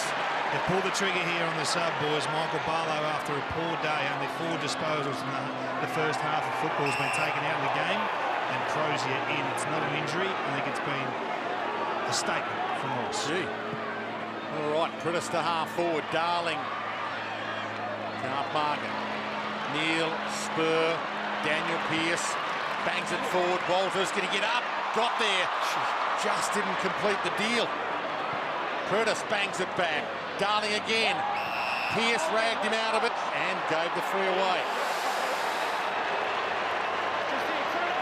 3, Dom Sheed inside 50. And within range. He was there for an eternity, Dwayne. Yep. Like the Fremantle players couldn't see him at all. He had the invisible paint on. And this could settle them right down. The West Coast Eagles have been under fire early stages in this term.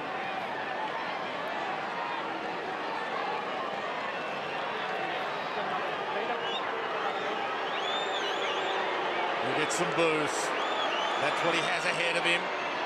Starts at left and doesn't bring it back enough.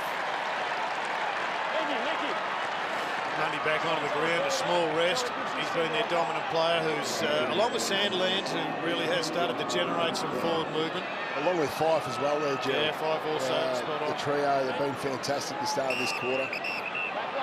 Spur.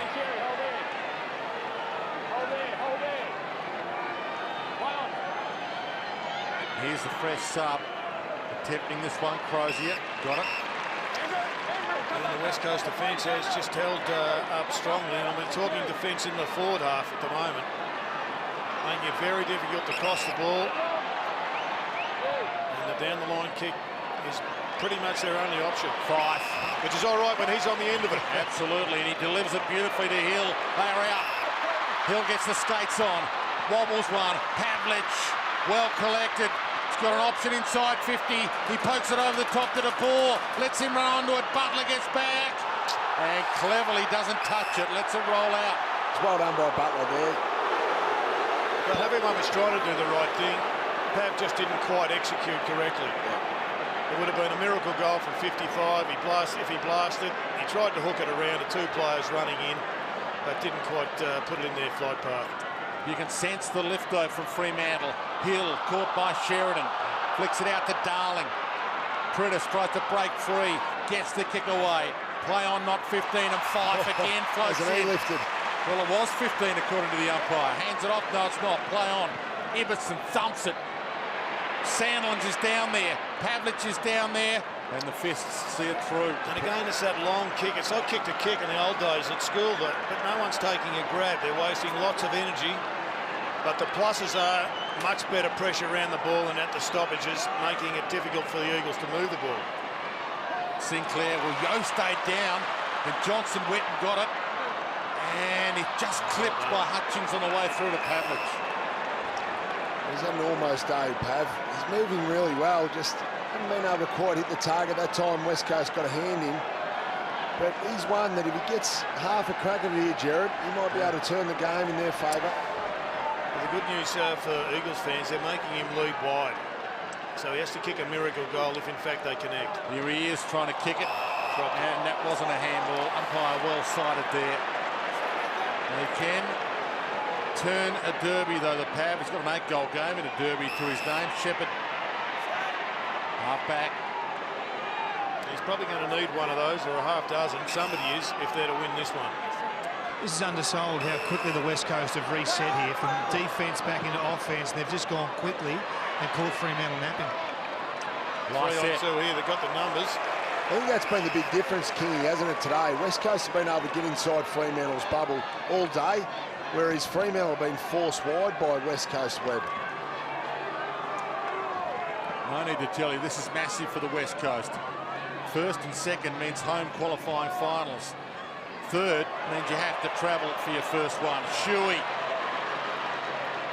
He wants it back again, and he gets it back again from Cripps. Good to see him get a touch. Kennedy, that's going to work its way magnificently.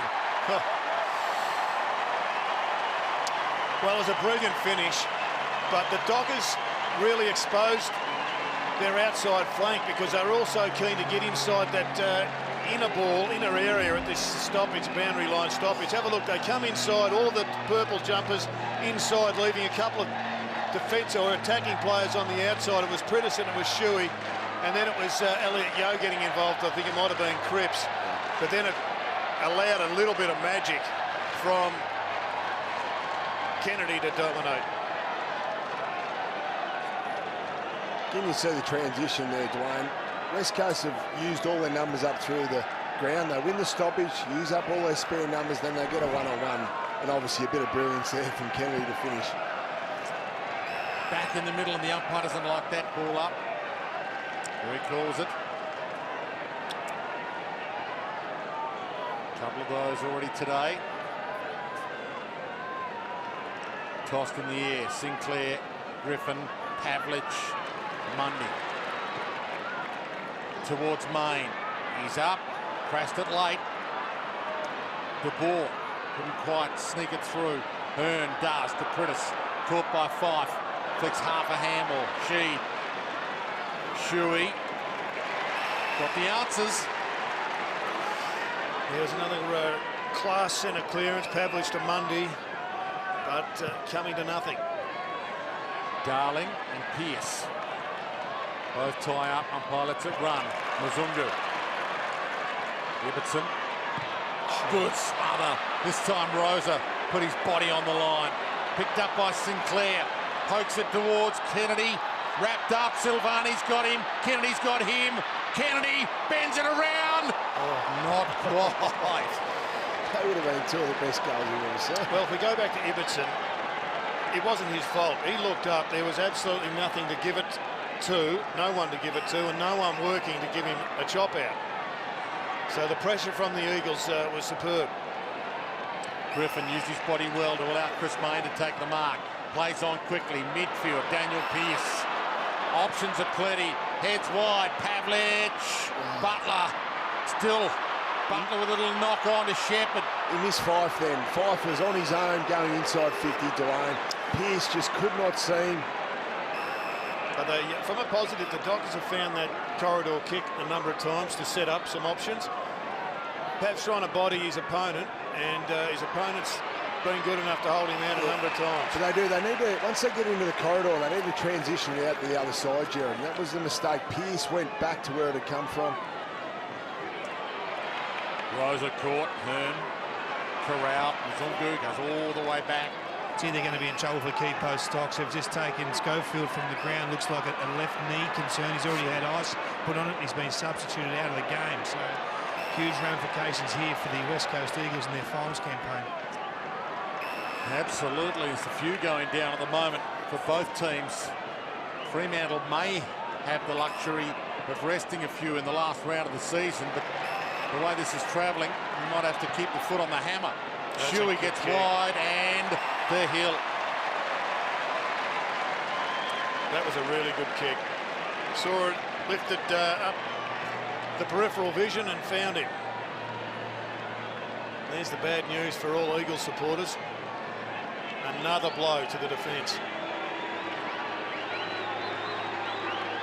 This is for the biggest margin of the game. And he squeezed it in. Now it's starting to hurt now.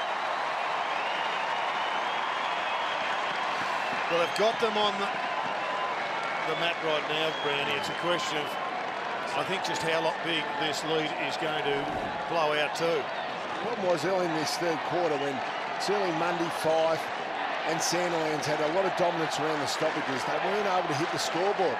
Whereas West Coast, they transitioned the ball really well out of defence and they've been able to hit the scoreboard every time. Good finish there by Hill.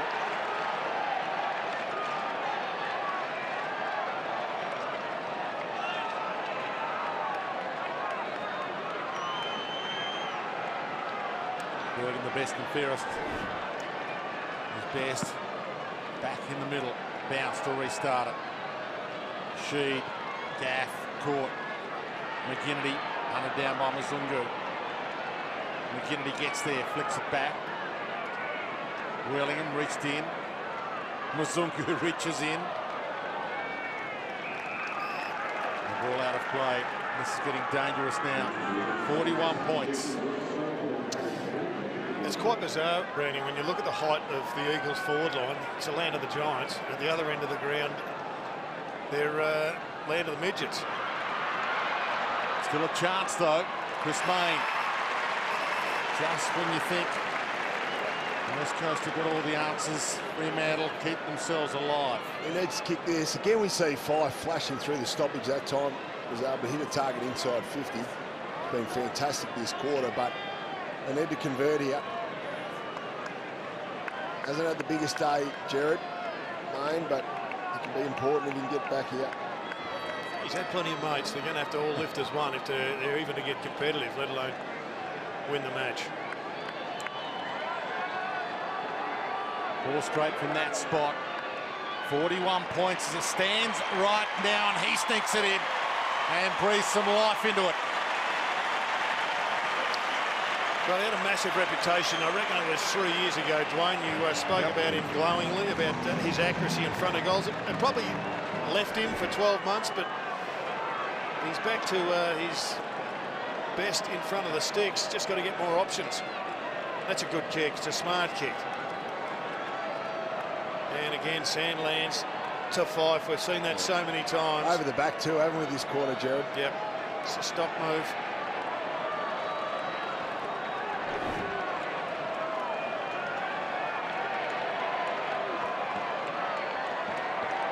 Callum Sinclair, who's done well.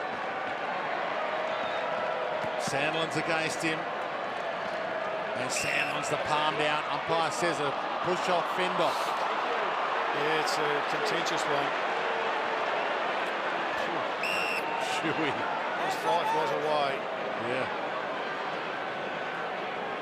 I think what you see against Sandlands is Ruckman only trying to negate him, jumping early to negate him. He's gone even earlier, and he's being pinged.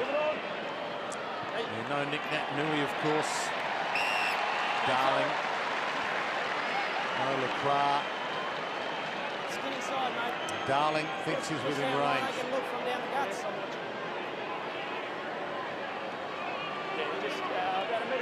The instant reply to Chris Mayne's goal. Sucks in the deep ones. It's from their pocket. It's close to the man on the mark. Got a lot on it. It's bending back. It's just missed.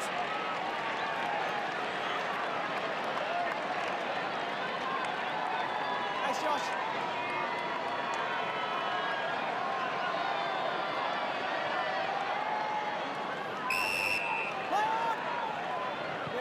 Sutcliffe hits wide.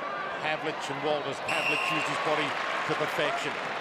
And it's pretty clear that Ross has said, get it and go, spin and kick. Curtis pokes it. Sinclair, big moment for him. Comes at it, takes on Johnson, sizes up the big sticks and misses to the near side. It was a good ball, well won. Probably had 2 or 3 more seconds. He could have steadied Brownie and taken another couple of steps. Yeah. Where do you sit with the second ruck situation for the West Coast Eagles at the moment, Jared? Because Lysette's made some inroads. Yeah, I think Lysette is a first ruckman, and that's why I think he will end up missing out. whereas Sinclair is more comfortable in that forward half and a little bit more mobility. Hill v Hill, and well, Hill kind of won. Keeps it in. Umpire will sort it out. But the good news for Adam Simpson, Kingy, he's got two genuine players competing for one spot. Yeah, great to have backup, isn't it, going into a finals campaign? I think that's where the ruck dominance really comes to the fore, when the game becomes super contested, in tight and tough. The ruckman, and any advantage you can get from there really is maximised. Five. Walters. Good grab that. Reaching back, Crozier. Good about playing on dust now to Mundy. Well, I think he did, Wayne. He just fumbled it, much to his benefit. Now Pavlich looks up. He's got Griffin, Long, or Fife feeding into 50. Here's Fife's moment. He could have played on, and he pulls up. It was there for him. Through sheer fatigue, Dwayne, I think he's worked himself into the ground. He doesn't want the kick. He does not want the kick. Well, I think Walters stepped forward and then stopped. He'll get another chance, luckily. Ibbotson, somebody's got to have to take the responsibility. Thumps it long, top of the square, and through 4 sets of hands. And Hearn cleverly didn't disguise it well enough. Good decision. Opens it up, does Walters, and he hits the wrong side of the ball. And the mark taken by Butler. Bizarre minute. Well, it was two genuine opportunities, wasn't it? One for Fife, one for Walters. Butler thumps it wide. Sinclair's there, gets a fist on it. Gaff kept it alive. No, he didn't. Much better defence by the Dockers, though, Brownie. They've pushed up. They haven't been half pregnant in the press. Yeah. And they've started to get some real movement here at the stoppages. That man there on screen, Fife's been a real key to it. Obviously working off Sandilands' dominance. Look for him to move through here again. Margin 37 points. Have played 24 minutes, and it was 37 at half-time. Just 4 minutes 13 left to three-quarter time. Ross Lyon, Adam Simpson. Adam Simpson's second season as a coach, 9th last year. He's under a little bit of pressure last year. Right now he's piling on the pressure. Fife couldn't get it onto a teammate. Lays a tackle on Pritis. Back to Fife. Touch ball, as you heard. Hits the deck. Mundy, Mzungu, Walters on the move. Correct. No arm slap free either against Hearn. Shepherd back to Hearn. Tight ropes the boundary, and Hill. Been good, Hearn. He's been able to spend time on the resting ruckman for Fremantle, but also playing on Walters there and keep up with him. And a good captain as well, Kennedy. And a pretty handy kick as well, Dwayne. And he launches. Fremantle with the numbers. It's a 3-on-2. Ibbotson gets there ahead of Sheed. Mzungu. Kennedy. Dumps it back down to Marston. Subin just flicked up. Sinclair, Hutchings. Pokes it to the pocket. McKinney. Players down left, right and centre here. Subin and Marston get up. Subin pleading with the umpire. It's behind play. It's in the Hayden Ballantyne pocket. It is. He's a little closer though. And the moment not quite as big. But this will go close. This will go close to breaking the hearts of the Fremantle fans. Pat McGinnity, the sub now on for the West Coast. Bends it back and not enough.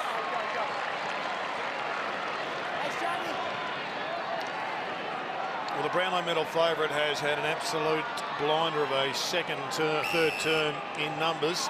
He's had 12 possessions. Probably the effect hasn't been anywhere near what he would hope, and it will get better when he gets a little bit more run into those legs. Well, he jumped high too. Fife didn't get near it in the end. Griffin and Yo toes it. Sheridan. Big 2 minutes coming up here to three-quarter time for the momentum. Spur. Ibbotson, tough half volley, but he made it look easy. And the kick. De Boer. He goes back to Ibbotson. He could go back if he wants to. inside 2 minutes. Spur. Sutcliffe. If there's a goal either way, it'd make a huge difference. And Sandlin's in the middle. He wipes his hands. He launches at it, and they're away. Daniel Pearce is on his left. Pavlich is out and free. This is the moment. Pavlich turns, kicks, goals, and they're in it. Now that was a great passage of play. Sharp football. Once again, they found that corridor kick, which they've been able to do since about midway through the second term. And the ball came in. Pavitt, well, he got on his own. They'd had the aggressive defence had pushed up the ground, and the turnover was so good that it allowed the Pav to be basically on his own. And what I liked about it, Jared, was they saw Sandlands in the middle of the ground, not on his own, but they hit him up. He's always on his own up there, 12 foot in the air. Good finish. Finally, Pav is able to shake his opponent free, shake free of his opponent. Good finish there. Still 1:34 left in the quarter. Sandlin's in the ruck. Palms it down to Fife, and they get the clearance they were after. It's a little wider than he would have liked, and it rolls out of play. Almost a win for the West Coast. If they win a clearance, and it runs out on the wing. And with this, 13 possessions for Fife, 10 contested. They've been on the same page here. Sandilands and Fife, they've had their own footy. Only going at 25% though with his kicking. That's the problem. Here he is, Fife. That won't count either. Arms free, Spur, Bragg down, and tackle completed, holding the ball. Yeah, they're right inside Fife's personal space at these stoppages when he can't burst through. He's going to, I think, need to add a handball component, which means there's got to be a bloke there to give it to. But I think because he's getting on the fly so much, Jared, he's got no teammates coming with him. He ends up out on his own, only with a West Coast man on him. Kennedy sits it up for Sinclair. That's a good pluck. Worked his body to the front, little bit of cramp. That's the point that Jared mentioned before. Sinclair may be a fraction ahead of Lysette in that second ruck position because he can do that, Jared. Well, if you can't play forward, you can't play second ruck for mine. Yeah, you can write that in stone. I think most people agree with you there, Jared. Callum Sinclair is about to tell us whether he can play forward and kick a clutch goal. This is the money kick. 25 seconds left, third term, for all the momentum. Gives it a run. It's bending back, and that is crushing. Well, certainly solidifies his position in the team as that second ruckman because he can go forward if he kicks goals like that. And a really good, solid contested mark. That's been a strength of the Eagles guys today. We've seen Darling, we've seen Kennedy, we've seen Lysette, and now we see Sinclair all able to take big, strong contested marks inside 50. I think a lot of clubs expect too much from their ruckman. They stick them in the forward line and they want them to play like centre-half forward. But I think what most of the ruckman can do is they can play that third role. They've got Darling and Kennedy down there, and Sinclair complements that group rather than having to be the key player down there just because he's 6'8" tall. 15 seconds left in the term. Griffin in the ruck against Sinclair, knocks it down. McGinnity comes in hard off the square. Shuey, seconds keep rolling. Rosa flicks it back. Marston caught, down to 2. Pearce will just get it on. Siren sounds, Mark wouldn't have counted. Three-quarter time, Derby 42, and the margin is a whopping 38 points at the last change. First versus second at the start of the round, and second making a statement.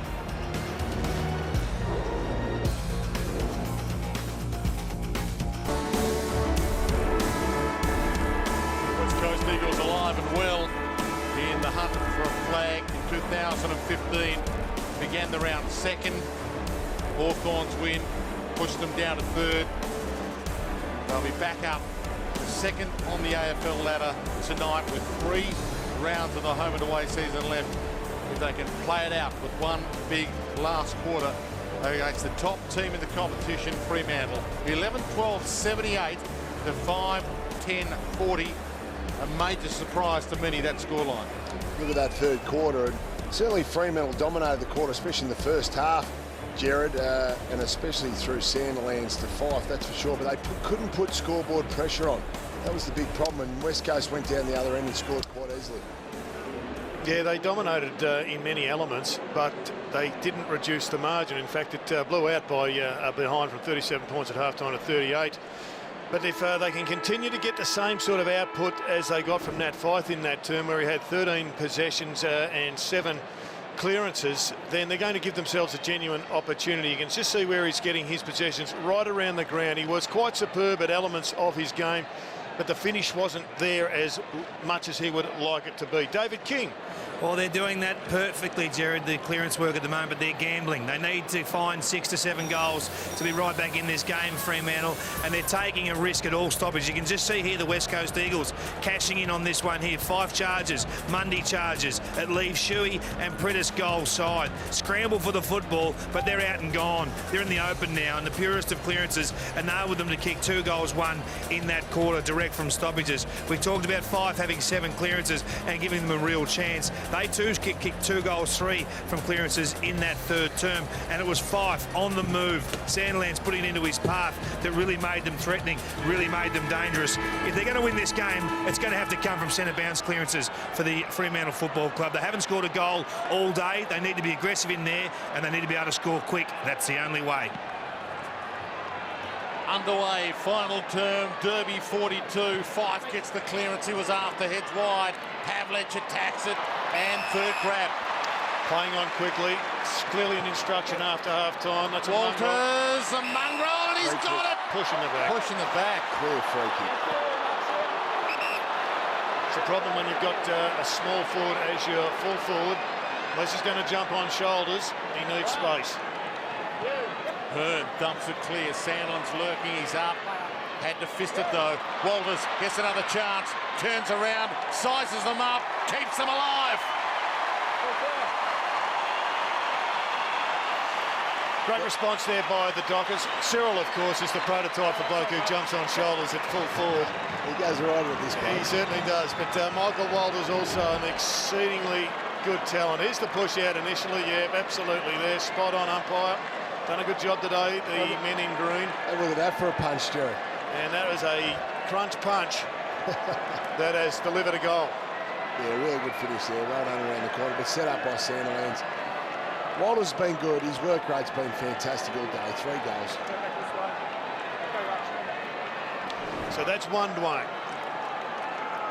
And they're going to need a succession of them to give themselves that belief that they're in this game, Brownie. From the restart, another ugly bounce. And the man to watch here is Fife. He's starting from the sweeper position every time when he gets on the move. Sandilands no doubt be looking to hit to him on the run. Sandlands and Sinclair. Fife half-held. Lockie Neal set in to try and do some damage. Mzungu, Shepherd. Shepherd didn't really have it.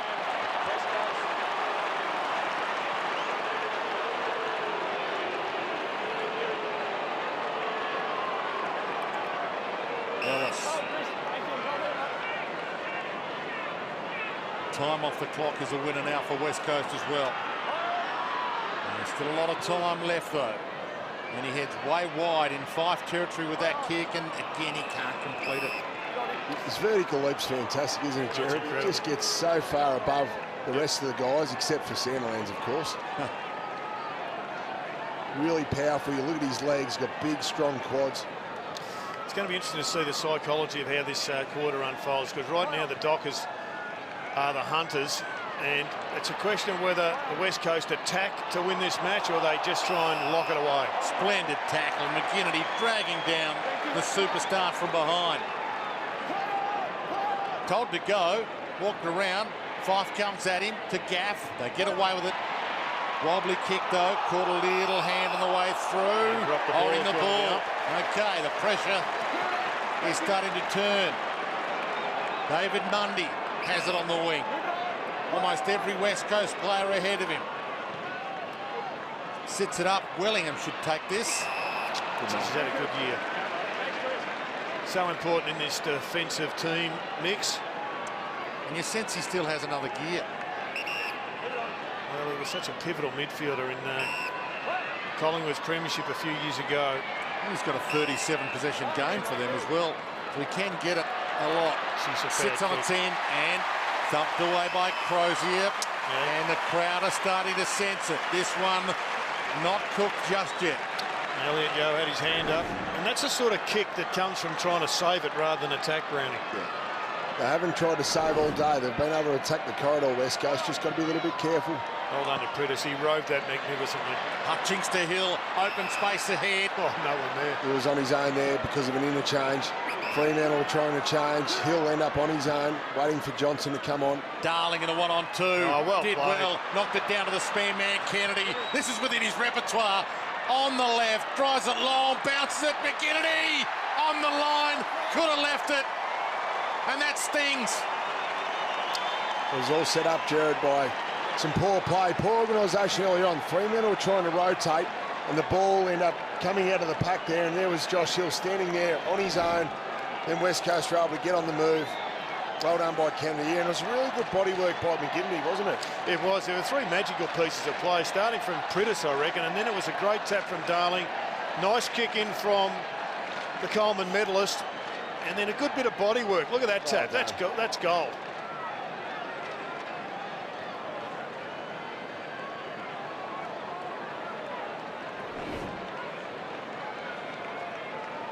And it's a double act that could be around for a while. Darling, 23 years of age. Kennedy, 27. Tackle in the middle.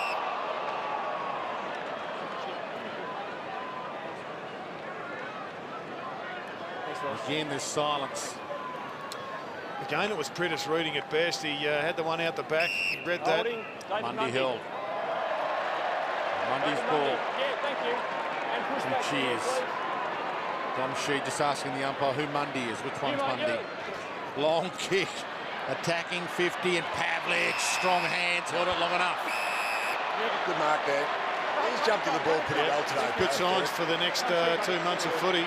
For what we're seeing from Pav. Hasn't dominated by any means, but he's moved well. Yeah, you like to look at our, especially the older player, how they're jumping, if they're keeping their feet, are they looking strong? Pav's looking that.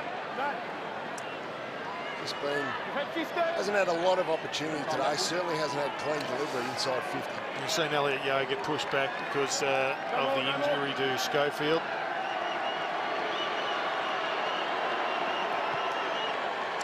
Looks strong off the boot. Never in doubt. And there's still plenty of time left.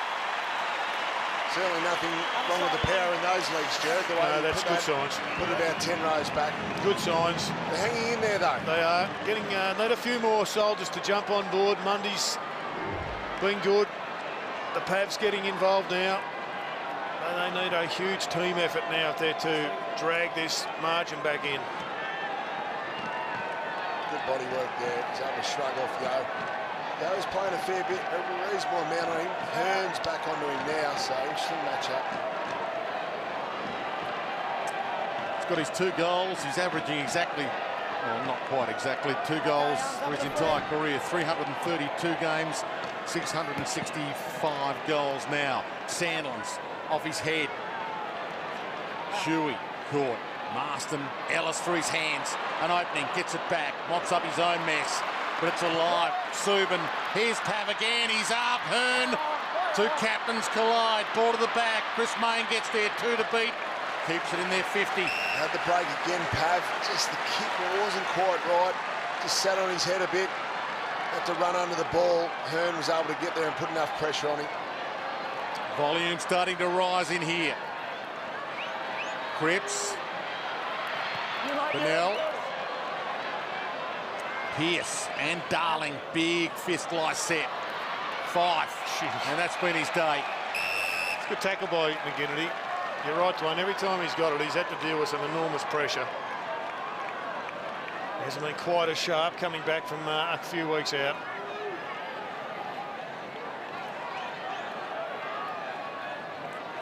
Griffin front spot. Got a hand down to Hill. High. Bomb.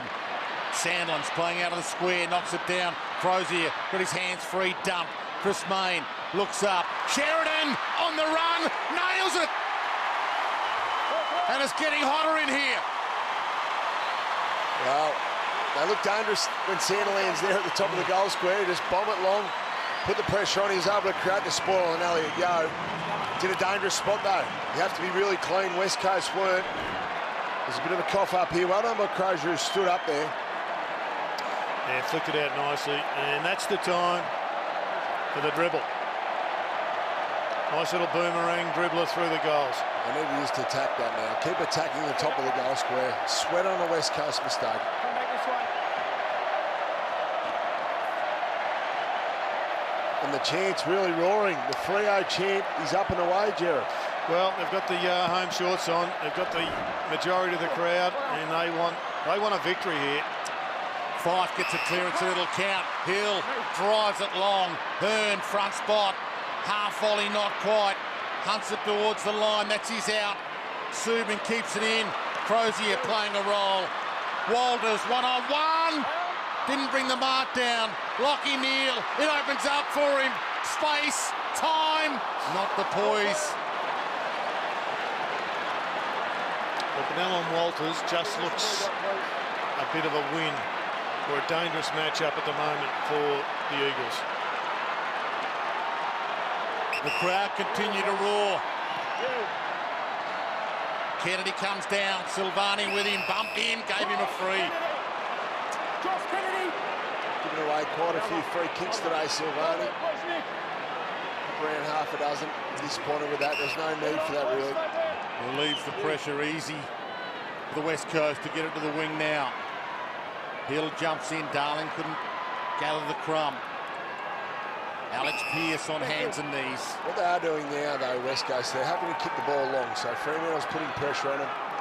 They like to use the ball short in that first half, the Eagles, but they've had to kick long a lot. They're not taking risks. Well, they've given away the dominance of Sandilands at the stoppage to push him forward. Got Wellingham now on Walters. Sam Butler, he's looking around, and he's got a bloke who's the tallest man ever to have played AFL football as his opponent. Holding the ball. Mundy feeds it off straight away. Hill almost smothered, gets it to the open side. It'll bounce kindly. De Boer, little fumble. Sutcliffe, not a lot to go too short. Pokes it back. Central Ibbotson has to go. Bennell does just as hard. Knocks it down to Shuey. Again, fakes one way. Yep. Wasn't a handball. Ball. Just great pressure now. It's certainly lifted the dock of pressure and it's bearing fruit. Neil long. Walters! And you sense the West Coast is just clamming up a little. This is the man. Declared him early, and he is such a dangerous player. One-on-one, very few that can go with him. Very much in the Cyril Rioli mould. Can take it above the head on the ground, and generally an outstanding kick. Doesn't kick match-winning numbers, though. For his best. Big moment. Doesn't like it. Hates it. They've been dominant early this last quarter. 7 inside 50s for Fremantle to the 1 for the West Coast Eagles, which big result in a goal. It's an even 4-goal margin. 24 points the margin. They've kicked 2 goals 7 from general play and 5 goals 4 from set shots, and the 4 behinds have all been really gettable. Those set shots have been dead in front. They'll rue lost opportunities if they drop this one. Sorry, Kingy. I saw the King float in, and he goes to Walters, who can do it again. Takes off, settles his own nerves, settle in. Big finish coming. Well, one bit of advice to Michael Walters: play on every time. Do not go back and take a set shot. Just play on. And this is a great test for the West Coast Eagles now. This is a real preparation for what's coming in the month of September and October, possibly. What they've been able to do, they've been able to stiffen up their defence, Key, especially in this last quarter, Fremantle. Just have a look at how they're scoring, Brownie. And 2 of their 3 goals this term have come from forward half intercepts, and that's the mode that Ross likes to operate in. Get it in there any which way you can. They're winning centre bounces. They look threatening. They've got energy. Look out, here they come. 3 goals the margin. Brutus gets a wide bang. That's what's changed the most. It's just the manic pressure's back. Main Pavlich leading hard. He's got Walters running for it. He sits it up longer than all of them. Griffin flies up. Yo! With one hand. There's a bit of Fife Mark too about that mark. Main and Chewy collide. Ball out of play. McGovern's mitt on there. It just stuck. Well, he did win the agility run and the standing vertical jump at the draft camp all those years ago, Elliot Yo. Very powerful. And he's living up to the recruiters' expectations. Griffin down. Hutchings couldn't break away. Chewy keeps it alive to Darling. Kennedy would have done. Darling was a little further forward. Didn't go inside. Kept the boundary ball in. What do you do here, Jared? If you're the West Coast Eagles, are you looking to score again? Are you looking to run a couple of minutes off the clock? No, I think they've got to go on to attack mode. They've got to get their ball winners back in the game. If you look at even Prittis, he's only had just 2 possessions. Shuey's only had a couple of possessions. They've got to start winning the ball around these clearances and the stoppages. They're getting killed at the present time. I think they've got to score to win this game, Kingy. An inside 50 at half line. Sorry, Kingy. They've had the last 7 inside 50s, Fremantle. They'd like an opportunity in that forward line. Sandlin's not getting any smaller either. Shuey fights hard for that. Long ball. Darling got a hand on it, knocks it down. Everton. He's got him for weight, Darling. Well positioned with his body. He's got it, but he's got McGinnity. Tries to break free. Somehow found a gap. Full forward. 2 collide. Hill the crumb. That is massive against the grain. Well done. Jack Darling, take your hat off to you there, mate, because that was fantastic. The pressure there. A lot of courage there to come across. Looked like it was going to be an easy chest mark to Alex Silvani. Darling showed plenty of courage, gets across, puts the hand in, then kicked the ball in. Kicked the ball in, then was able to feed it out and get it long into the goal square. Yeah, I like McGinnity's effort as well. He's not a super talented player, but he gives everything he's got. Here he is. He's really out in his feet, and he gets it, kicks it into a difficult position. Just have a look at the effort of McGinnity now. He is down. He's taken a head knock. He's getting great support from Jack Darling. He wins that ball, and he gets it in for a score. Two inside 50s for 2 scores. That's the difference, Jared. Prittis floats one wide. Race on. Alex Pearce missed it with his fist. Still gets it back. Caught though. And stripped by McGinnity. Umpire saw it. Well picked up by the ump. Block stops. And there's Johnson off, getting some work done on a cut. Yeah, he slid into one, Dwayne, in that last passage of play on that half-back line. He went full ball careering in. He might have copped a knee to the head. There was McGinnity as well. McGinnity was the one that popped up, and Johnson stayed down. That was the difference. Sutcliffe wants to go to the open side. He's got Sheridan long. Kennedy hunting it down. Gee, that was a splendid pass. And it opens up for them now. Ibbotson short down the middle. Back to Sheridan. He's got Walters on a long bomb, or De Boer. To De Boer, to Mzungu, to Mundy. They still believe the Dockers. Heads wide. Yo got a fist on it. Knocked it away from Subin. Fantastic tackle, Subin. Back to Yo. Every possession worth double now. Sheed goes wide. Kennedy comes up to lend a hand. They've got some lessons from last week they can draw on here, the West Coast Eagles, where when the Hawks were pressing, they didn't press up hard enough in their forward line. So the backs have got to do what they just did there with Elliot Yo. Still take risks, still be aggressive in your defence. Hutchings caught. Was that a handball? Umpire said it was okay. And Hill drives it home. Got a pretty fair day, Jared. Hill, who was dropped last week, but was able to get back in with the Mark LeCras injury. Tell you what, he's earned his spot today. 4 goals. Back up the list today. He's really worked hard with LeCras out. Very talented player. He's had some ups and downs with the Eagles, but more ups than downs. And this year he's been reinvented himself along with the coach.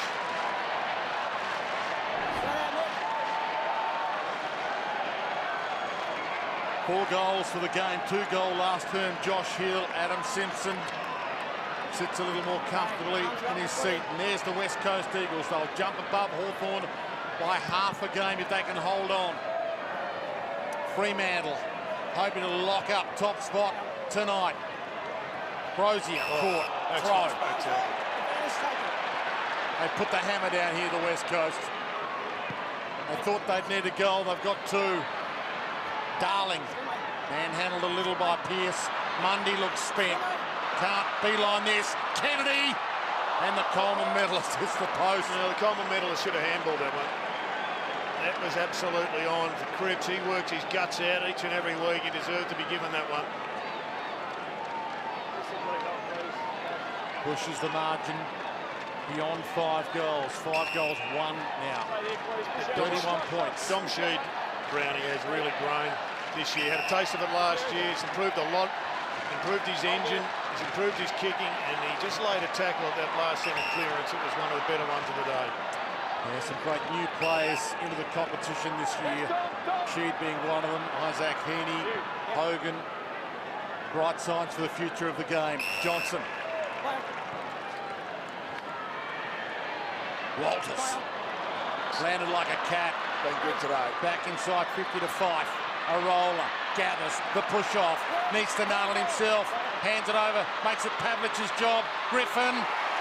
Still a sneaky chance. Well, it's a 2-goal turnaround. There was one from Josh Kennedy at the other end of the ground, hits the post, and then good transition here. Once again, it was magical Michael Walters. He's been the main catalyst for their scores today, hasn't he? He's kicked for himself, Walters. That man, Fife, again, touched the footy. They're lucky to get away with that. They were 2 average handballs. Put the pressure ultimately on the goal kicker. He's still got a heartbeat, though. 25 points to the Eagles. Surely the Eagles hang on. 9 minutes plus some time on. Still a lot of time here. Crowd roaring. Sandlin's back in the middle. Lysette side by side with him. Down to Fife. Dumped. Great tackle. Critis with the clearance. Kennedy, Silvani. Silvani gets there. Kennedy gets him. He takes it to the line. Ball in. Silvani on report for a clash earlier in the day with Cripps. Match review panel will have a look at that tomorrow. He may not be available next week. But at least Cripps has been able to come back out. Sandlands with a clever palm to the side. Critis read it. Tied up. With each passing second, the West Coast moved closer to second spot on the ladder with 3 rounds left in the home and away season. Sheridan. Shepherd, rare mistake, rare fumble, goes back, mops up his own little mess. Wellingham back inside. Rosa, Ellis, Gaff. They've had the answers all afternoon. Smothered out of play.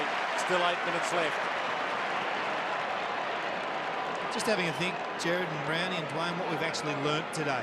Of West Coast that much better than Fremantle, or have they mounted enough of a comeback in that second half to give you hope that they're still in good order? I was thinking the same thing at 3/4 time, Kingy, and I think that given that both sides have got some key outs, I think what we've learned is that if they play off in a grand final, you're not going to know who to tip. If they play off in a preliminary final, you'll be in the same boat.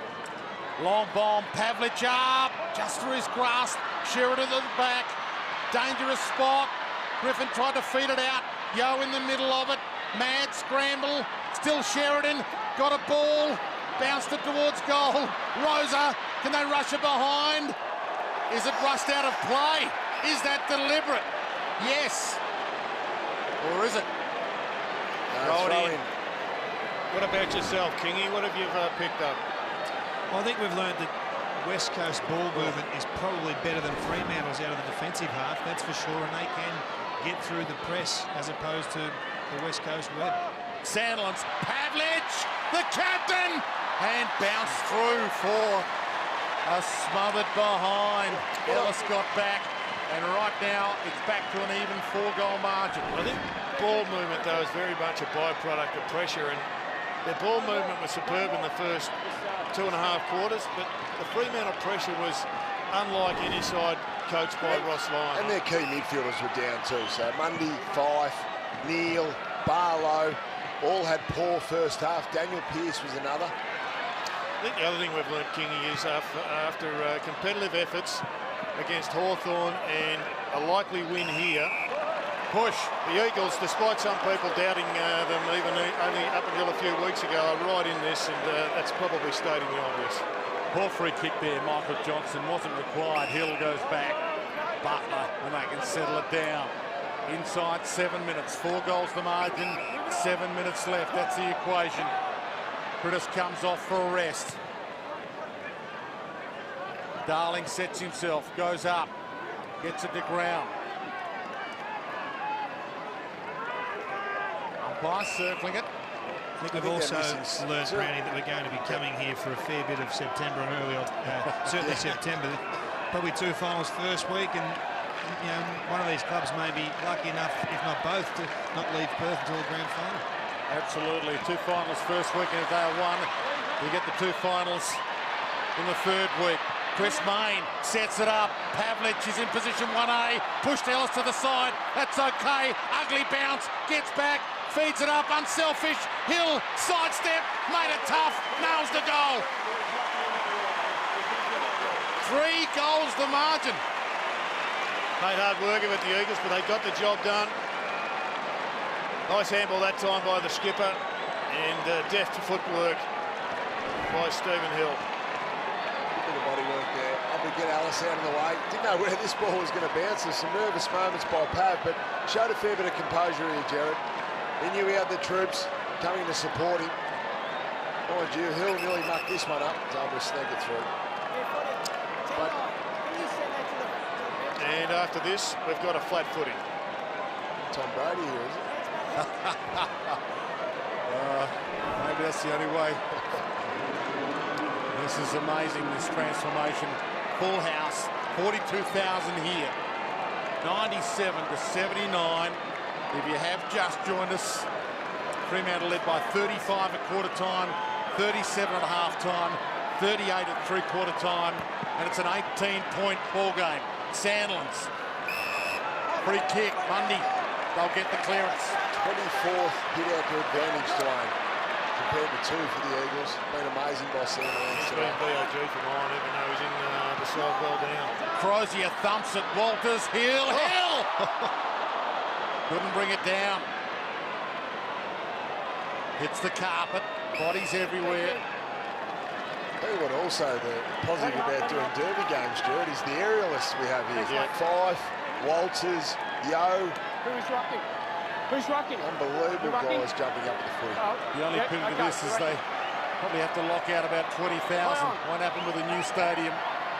This is a fixture, and Fife, the superstar, touched. Bounces out, will get a ball in. 5 minutes, 31 left, and there's 3 goals in it.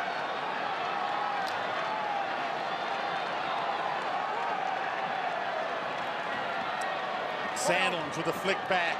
Sheridan the slip. Mundy flicks it out. Sutcliffe.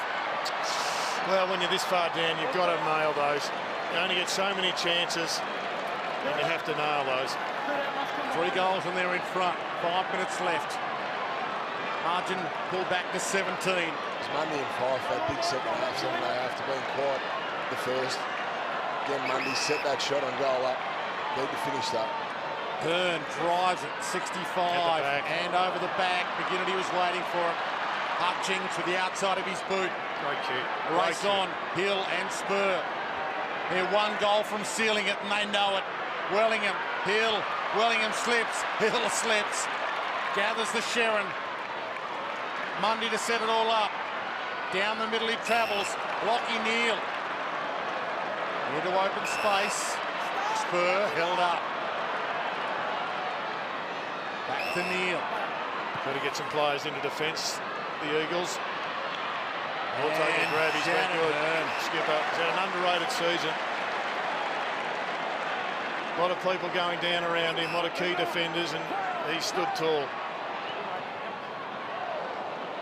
Spilt.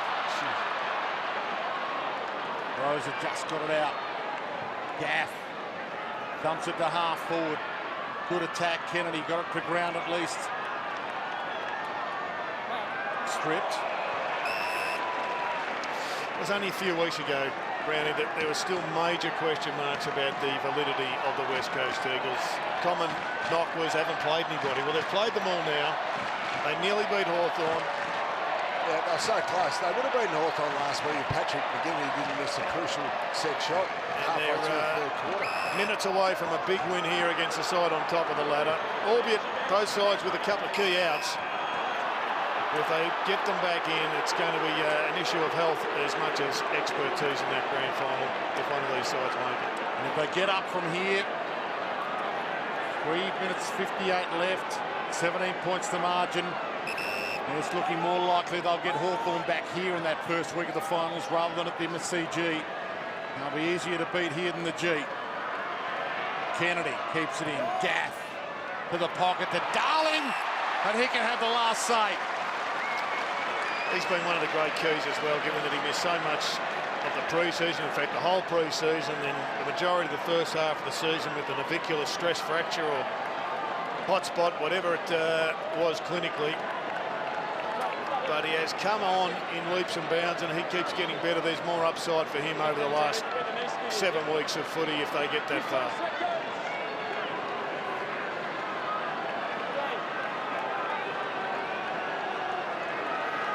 The crowd know, look at the faces, the Fremantle fans. They know this is it. Darling kicks the goal, it's over.